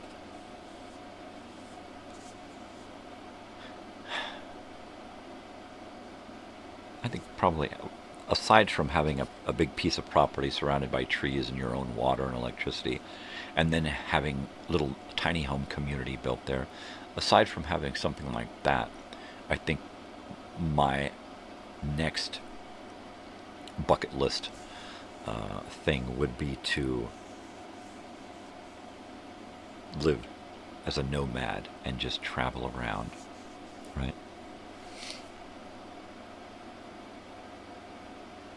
There's kind of like 3 bucket lists. It's that tiny home community, the traveling around the country, and the arcade that spawns a huge amusement park type facility, right? But just starts in as arcade. 1946 Beauty and the Beast.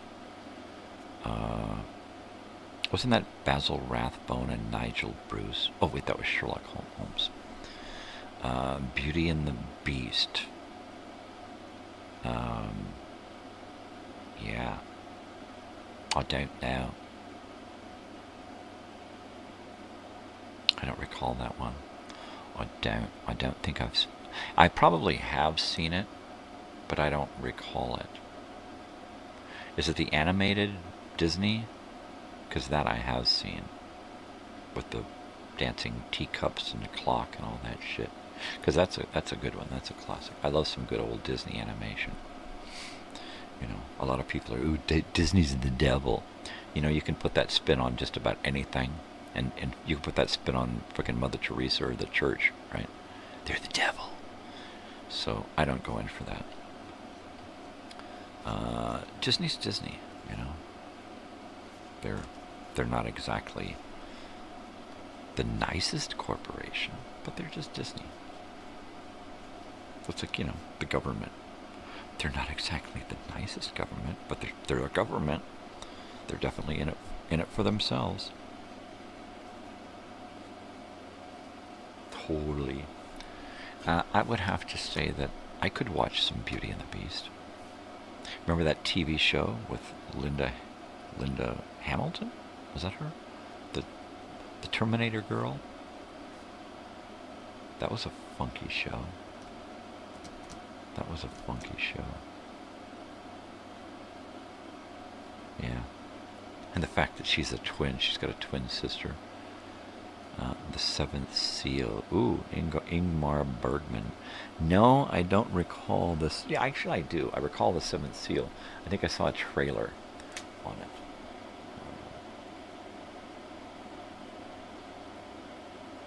Seal 57.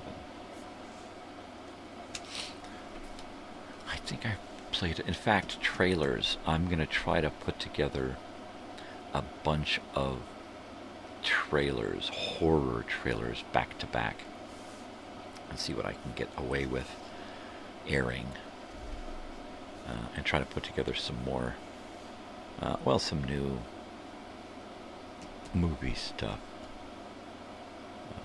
I use a lot of trailers in the time machines, so I don't want to use them all up. I like to save elements for surprise stuff, right?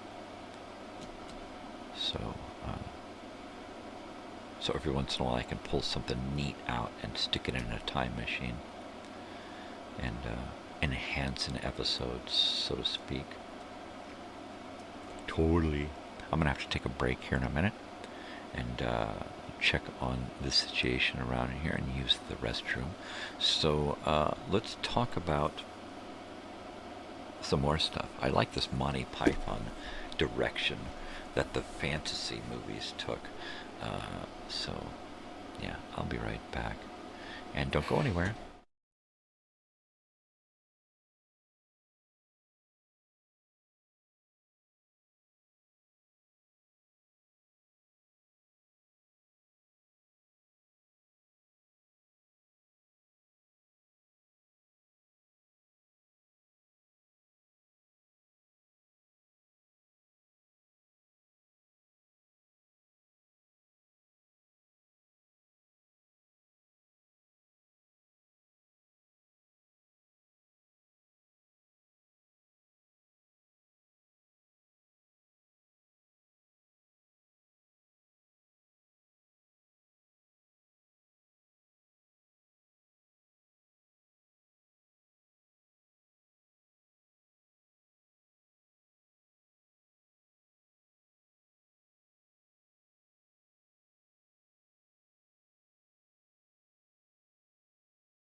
It ain't over till the fat lady sings. Max von Sydow in The Seventh Seal. Okay. All right. I love Max von Sydow. He's in a lot of great stuff. I love him in Dreamscape as the professor. I love him in as the head judge in Judge Dredd. He's really great in that. I like him in.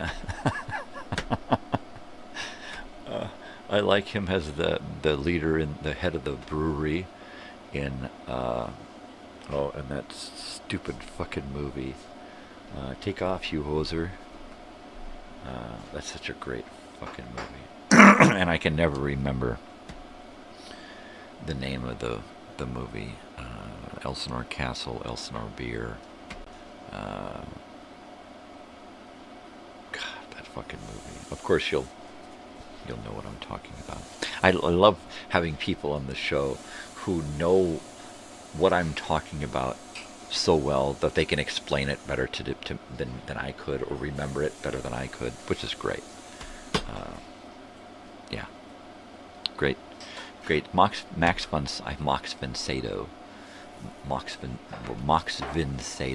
There you go. Just because we used to say gerbling or garbling, gurgling our letters, mixing up the letters in a series of string of words, so that it was unintelligible. Right? Good stuff. Great stuff, baby.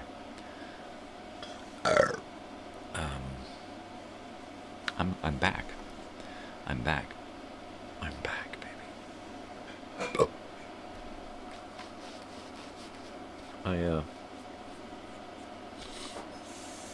I keep telling myself that I'm going to get my shit together here. And I never do. My studio is still a mess. Things are dusty. Things are cluttered. There's piles of stuff that I just dig through and then pile back up. And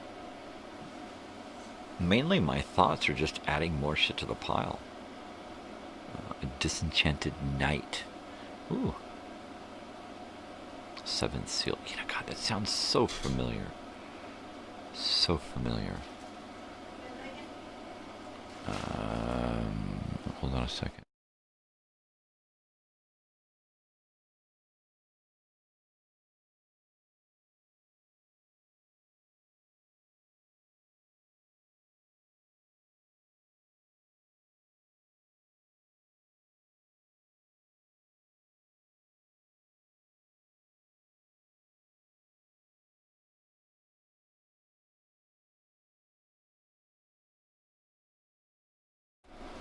Alright. No, I do not want bacon this morning. I have sloppy joes on the mind. Crimson Peak. Oh man, that's what I used to call my, never mind. Let's just move on. Can we change the subject?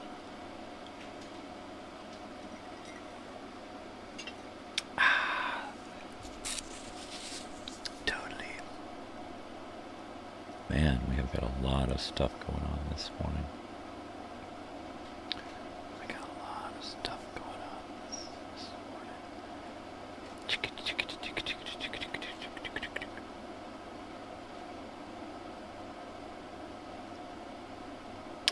Oh my God, it's like so much going on.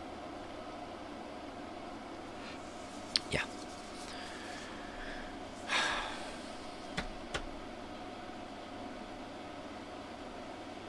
I don't know. I just don't know. I think if we're going to be around in the next hour, I think I might play some music. I just might. I might. The Mighty Might. Red Sonja. That's a good one. Red Sonja. Who played Red Sonja? Was that big, tall, blonde broad? Who was that? Oh, I'm thinking of Sylvester Stallone's ex-wife. Not her. Red Sonja. Red Yep, she was a ginger. She was a ginger ninja. There you go. I got to use my line, ginger ninja. Thank you for that. I appreciate that. Thank you for this setup. Totally. Red Sonja. I vaguely remember that movie. I remember the hotness. That's what I remember about that movie. Like Sheena. I remember the hotness. Just like when you think of Conan, you think of muscles. With those girl movies, I think of hotness. Total hotness. Jeez, is it hot in here? Man, I'm thinking of hotness now, and it's warming me up. Pardon me, the kitchen is open this morning, so hi Sam. Sam is browsing around. He's cruising around, seeing what the hell's going on. Yeah, hotties. Total hotness. Total hotness. Now my mind is digging through the files of headshots of all of the hotties from all of the movies and TV shows and magazines and stuff from the 70s and 80s, because there were some hotties. Adrienne Barbeau, Barbie Benton, just some real hotties. Half of those girls, from all of the girls, really, from the movie Carrie, right? Oh man, PJ Souls, what a kooky hottie she was.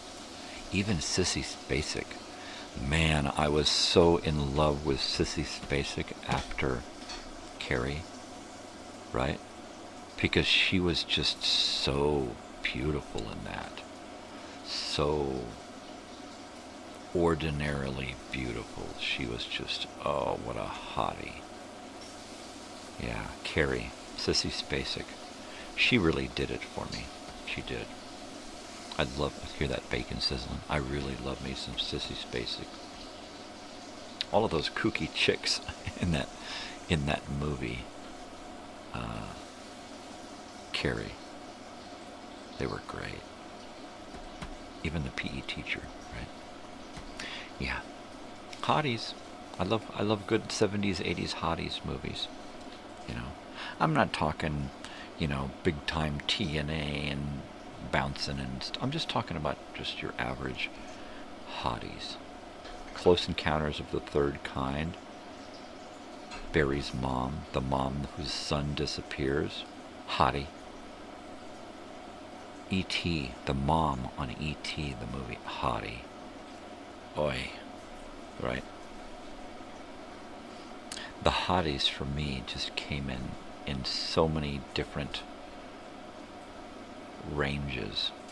When I was really young, for me, like preteens, for me, the hotties were some of the older women, but they were also just some of the girls that I just loved to watch act, who happened to be hotties, and I considered like Christy McNichol. She was one of my favorite childhood hotties. Tatum O'Neal, another childhood hottie. I have a movie poster on my wall of those two girls, Tatum O'Neal and Christy McNichol, and that movie they did together. What's that movie? Oh, Fright Night, dude. Now we're talking. Another Roddy McDowall classic. A great movie with an oddball cast, but just fantastic, right? The guy who did the best friend in that movie that turned into a vampire, he actually did a porno movie that ruined his career. Yeah, I believe. If I'm thinking about the right actor, I believe that was him. Because he did a few things and then he was gone. He just gone, man. Fucking gone. And Hollywood corrupted him, turned him into that thing that got him canceled, right? Oh, it's gone. It's all gone. I think what's brewing in there right now is probably an egg and bacon breakfast sandwich. That sounds like what's going on. Because we got those great buns yesterday. And, hold on a second.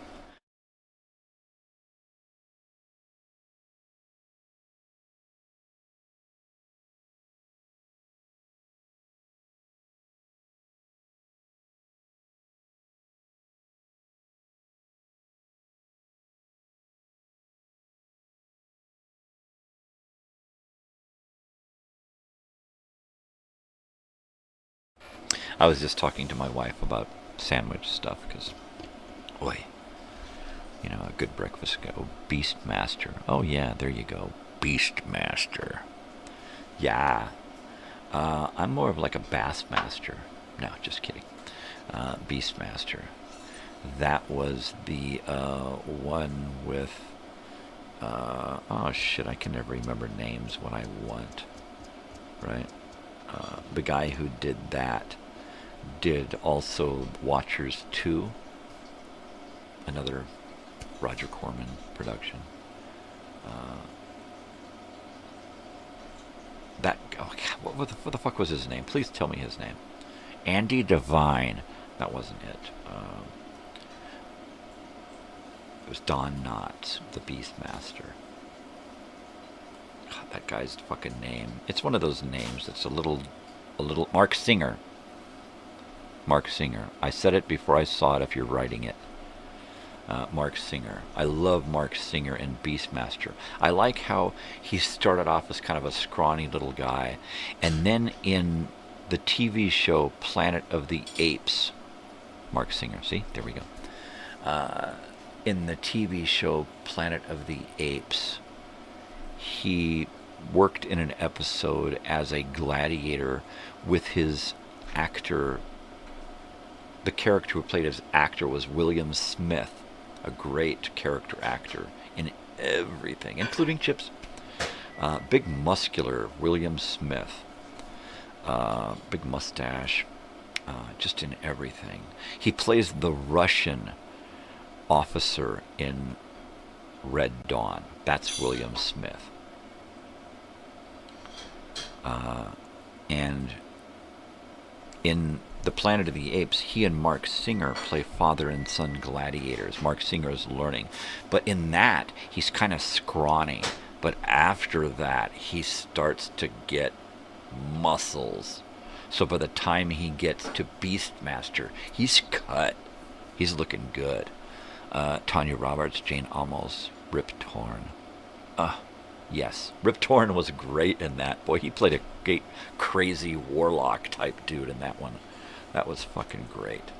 Did she play Sheena in that, Tanya Roberts? Right? She played Sheena in that one, if I'm not mistaken. And then she did her own movie, Sheena. And Sheena was a similar character, I guess. Yeah, those were great. Those are great fucking movies.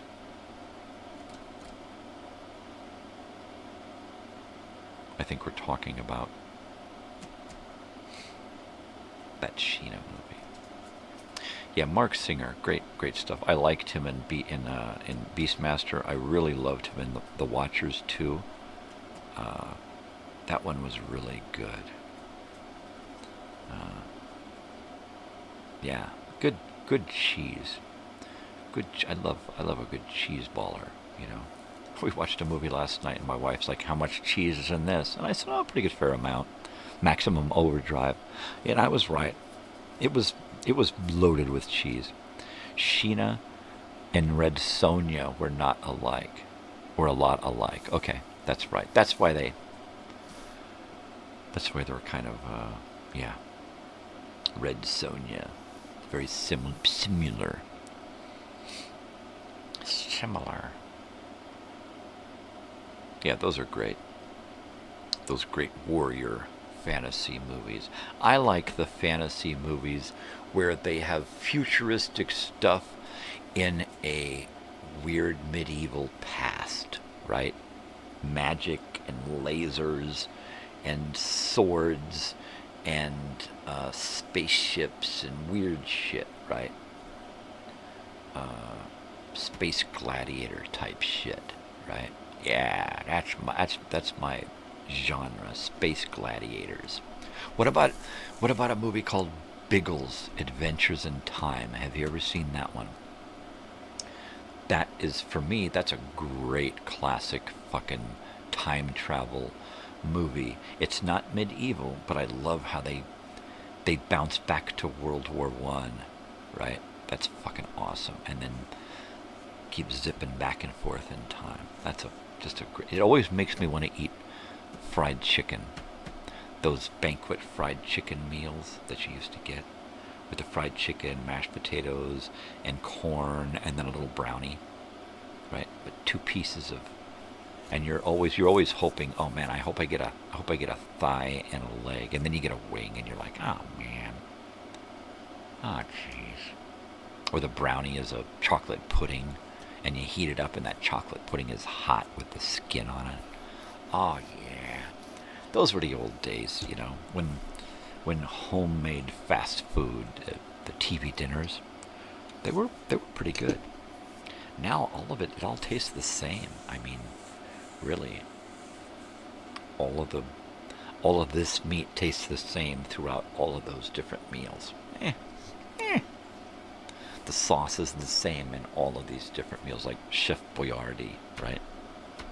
No matter what sauce, no matter what can you get, the sauce is the same. It's just the same.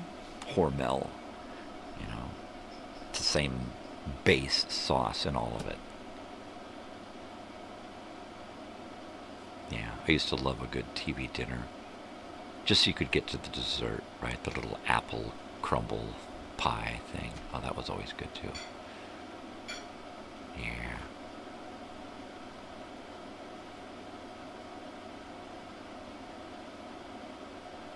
Looking at my dog sitting on the couch. Yeah, he's living the good life. Lazy dog, happy dog, in charge dogs. To scratch or not to scratch, I mean, that's their biggest concern. That's it. And I like how the one male, he's in charge of everybody, and he does a really good job of it. He's polite, he's sweet, he takes care of everybody. I think you heard me talking about TV dinners. I want some. The other one, he's like, yeah, chocolate pudding, man. Ooh, he's got a thing for chocolate pudding, chocolate ice cream, anything chocolate. He's like, gimme it. I'm like, dude, it's bad for you. He's like, I don't give a fuck. Give it to me.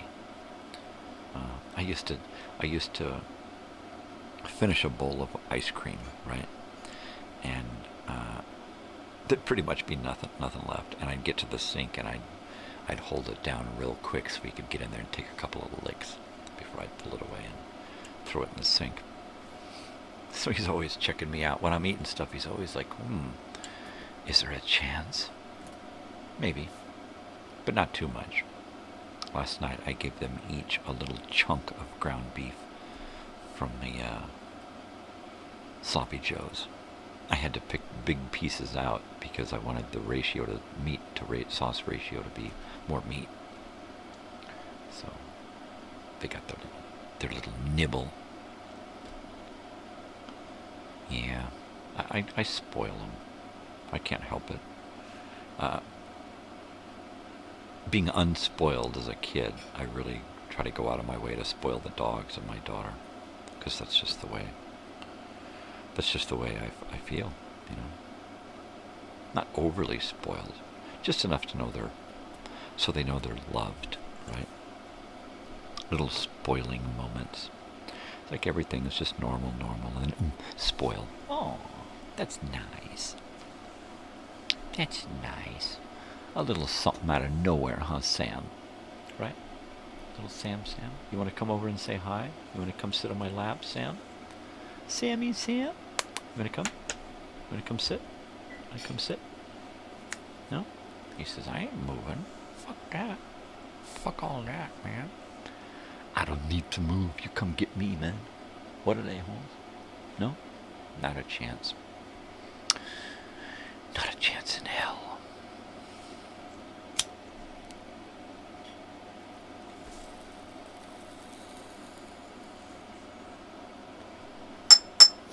There you are. There you have it. There it is.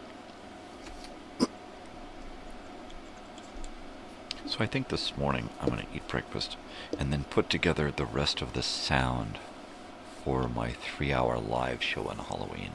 And I think 3 hours from 6 to 9.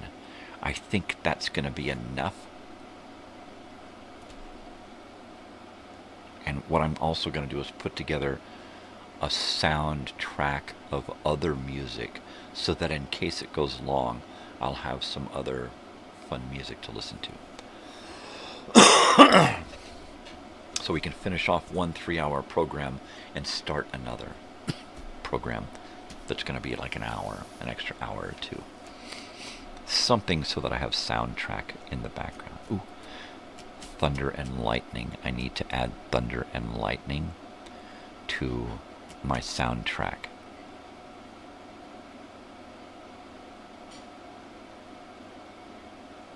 Yeah. And I need to balance my music with the with everything. So I've got this, so you could, well, so you can hear lightning and thunder in the background. The other music and sound isn't so overpowering. So every once in a while you can hear some lightning pop up. Hold on a second.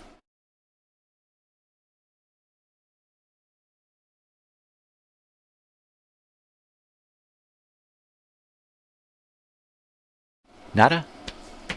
Nada? Nothing? Nothing happened. It was a figment of my repregination. That's what it was. That's all it was. I imagined that noise. It didn't happen.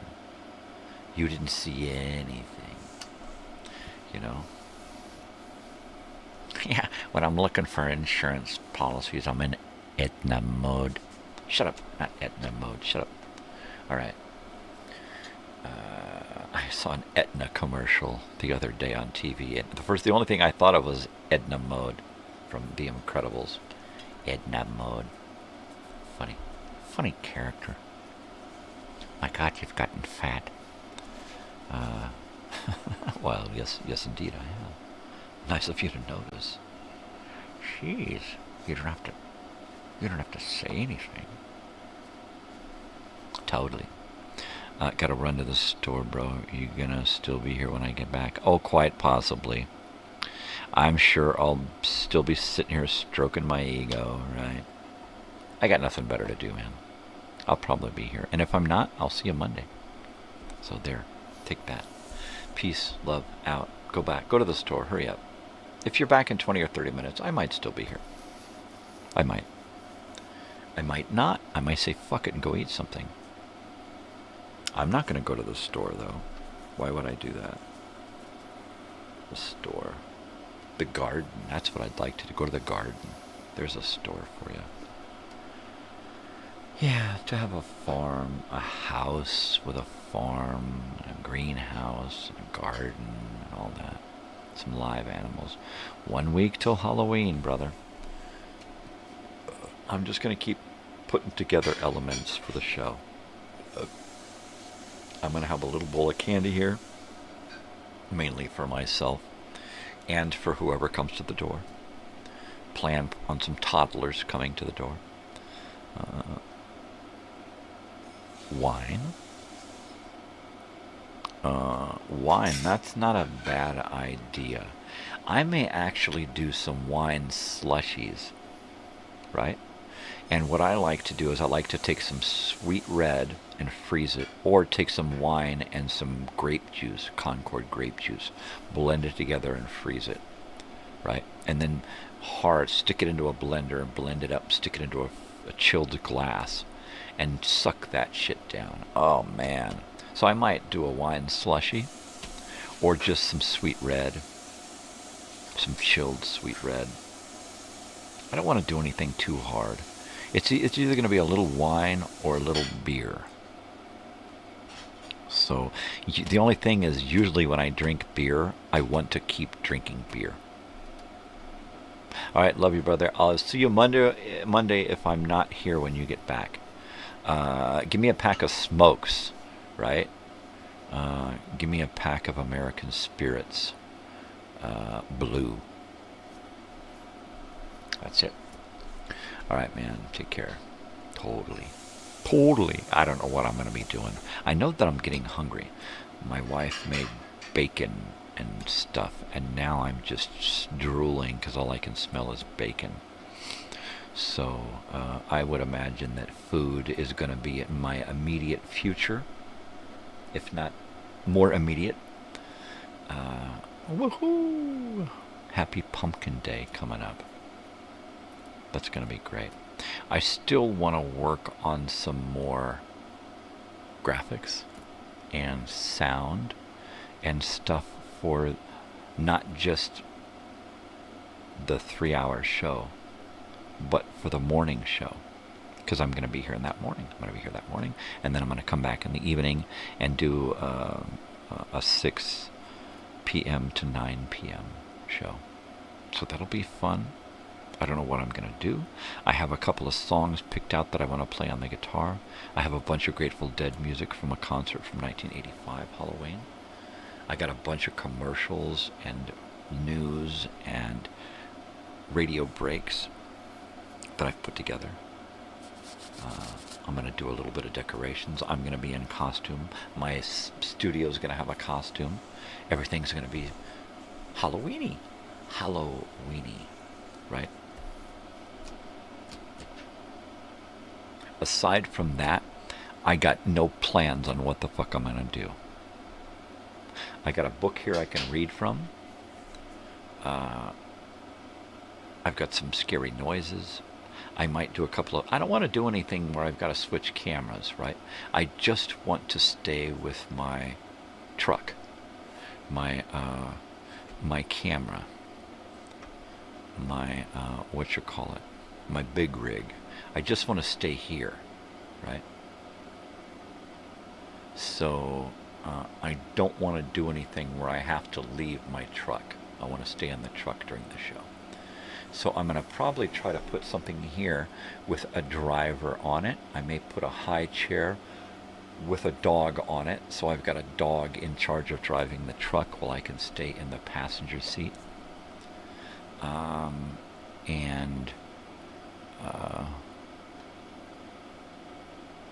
we going to do here? And we can do something like that as well. Oh, but that has to go up front. It has to go there, and then I can do that. No, is that it? Okay, that's not working. Can I do that? No, it's behind that. Banana hammock. There it is. So if I do, there it is. There it is. It was in the right spot the whole time. Happy Halloween. I got a little happy Halloween there. There it is. Right there. So I'm going to be doing, the Halloween thing. I hope that it is fun and interesting. But I'm not going to plan a bunch of weird shit. I'm just going to let it happen organically, the way shit happens on my channel, because that's the way I like to do stuff. So there you go. But I think I'm just going to stay with that one camera angle and try to get one of my dogs involved, and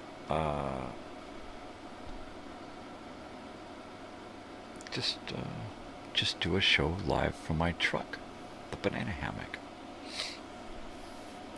And it is a truck that delivers Chiquita bananas out of San Diego, and my handle will be Mellow Yellow. There you go. So we'll do that, and I'm going to learn some trucker lingo because I can. Right? And what my favorite part about this channel is researching and collecting materials and information to use on this channel. That's one of my favorite parts about this that I didn't realize I was gonna have so much fun is doing the research, searching out elements. My goodness, it's so much fun, right?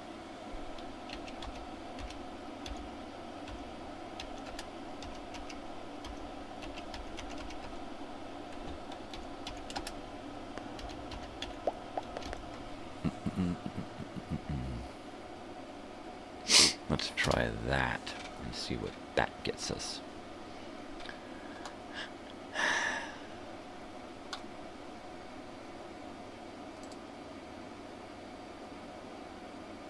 List of CB slang on Wikipedia.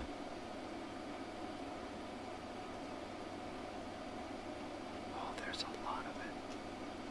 Oh, there's a lot of it. CB, other vehicles and CB slang. All right, this is great. This is great. This is great. Law enforcement related CB slang. List of trucks and other vehicles, CB slang. Just a ton of list of locations and regions, CB slang. 10 codes and other popular CZ slangs. 410. Asking someone agrees. 5x5. Wall to wall and treetop tall. Wall to wall and treetop tall. That's nice. I like that. 10-4, acknowledge. 10-6, busy, standby. 10-7, standoff. See, I got to get some ink and print this all out. And then just sit and read it over and over and over and over and over and highlight a bunch of my favorite stuff here. 3 sisters, 3 large hills between on the I-80 east between Salt Lake, Utah and Fort Bridger, Wyoming. 3 hills, 3 sisters. Triple nickel. Triple nickel, 27555 megahertz. Well above the 40 channel CB standard. Huh. Turn and burn. To return from a destination back to the original starting point. Round trip. Turtle race. 2 trucks side by side, one trying to pass the other, but both have speed governors. Turtle race. That's great. Oh, I can't wait to get into that. That's fabulous. Let me go ahead and dog-ear that page there. What the hell did you say with his dog? Yeah, I hear my dog ear. It's a dog leg. Shut up. Shut it. Alright, what are we doing this morning? What are we doing? Are we going to take off? Are we out of here? Am I going to go eat breakfast? It's, yeah, I think it's time to get out of here. I think I should eat breakfast and then start getting my shit together for the rest of the day and get something done. I was very non-productive yesterday, so I'd like to do something today that's got meaning. So I'll probably sit here most of the day and do this shit.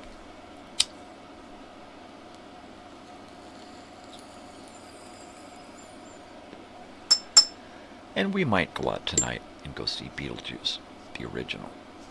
And we might not. We might stay home and watch a movie instead. Depends on what's going on, how we feel. The kid's going to be out partying, so I don't know. I don't know. We'll see.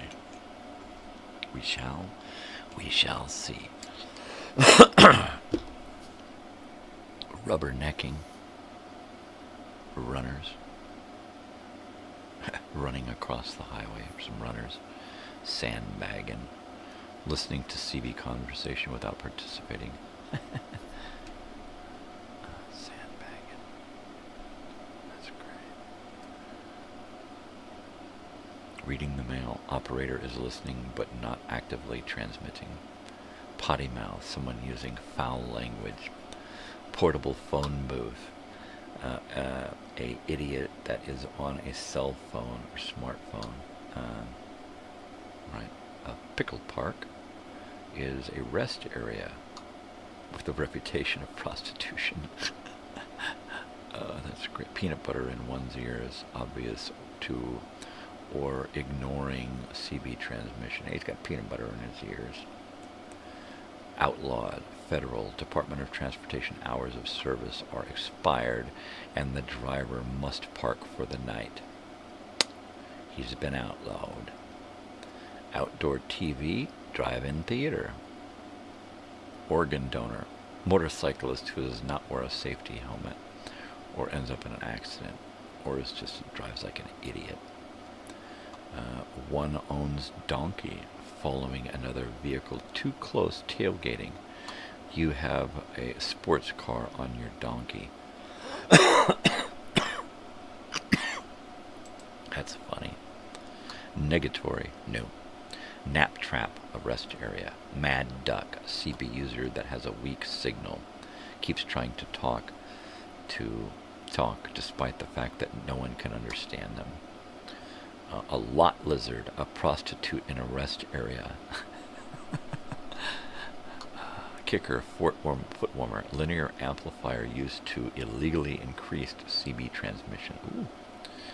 A favorite tool of alligator stations, bucket mouths, and linear lungs. Frowned upon by most users. Keep the left door closed. Make time by not stopping. Jabbering, idiot, babbling, idiot. A CB user transmitting in a foreign language. 100-mile coffee, very strong coffee. Hot mic, CB user, and his channel's open. Radio channel by talking in access. Hammer lane, the passing lane. Hammer down, driving at a high speed. Hammer, gas pedal, accelerator.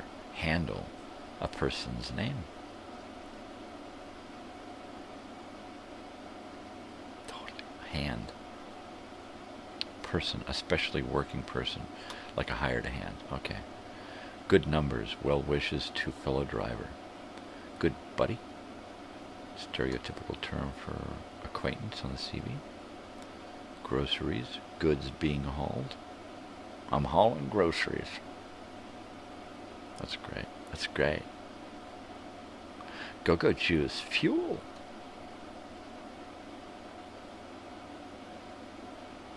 That's great.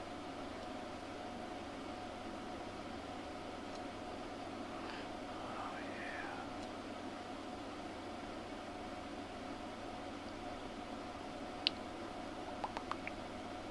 yeah. UFO Central, Roswell, Nevada, 51, places where areas are known to be. Nice. This is great, man. This is great.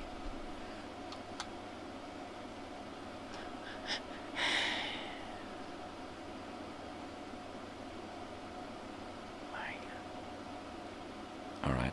Okay, people, this is it. I am getting out of here for the morning. I got stuff to do, places to go, people to meet, people to admire me. Love you all. Take care of yourselves. And you know what to do. We've been over this before, all right? Take care of each other. Spread peace and love, not bullshit, all right? Make love, not war. Do something nice for yourself. But go out and do something nice for somebody else too. Why? Because it's nice. It's the right thing to do. Makes you a good person. Makes people feel good. Makes you feel good, right? So do that. I will talk to you Monday morning. All right? Until then, stay weird. Because if you ain't weird, ain't nobody going to be weird for you. You got to do it yourself. You got to put in the time. You got to put in the effort, right? You got to do that thing, all right?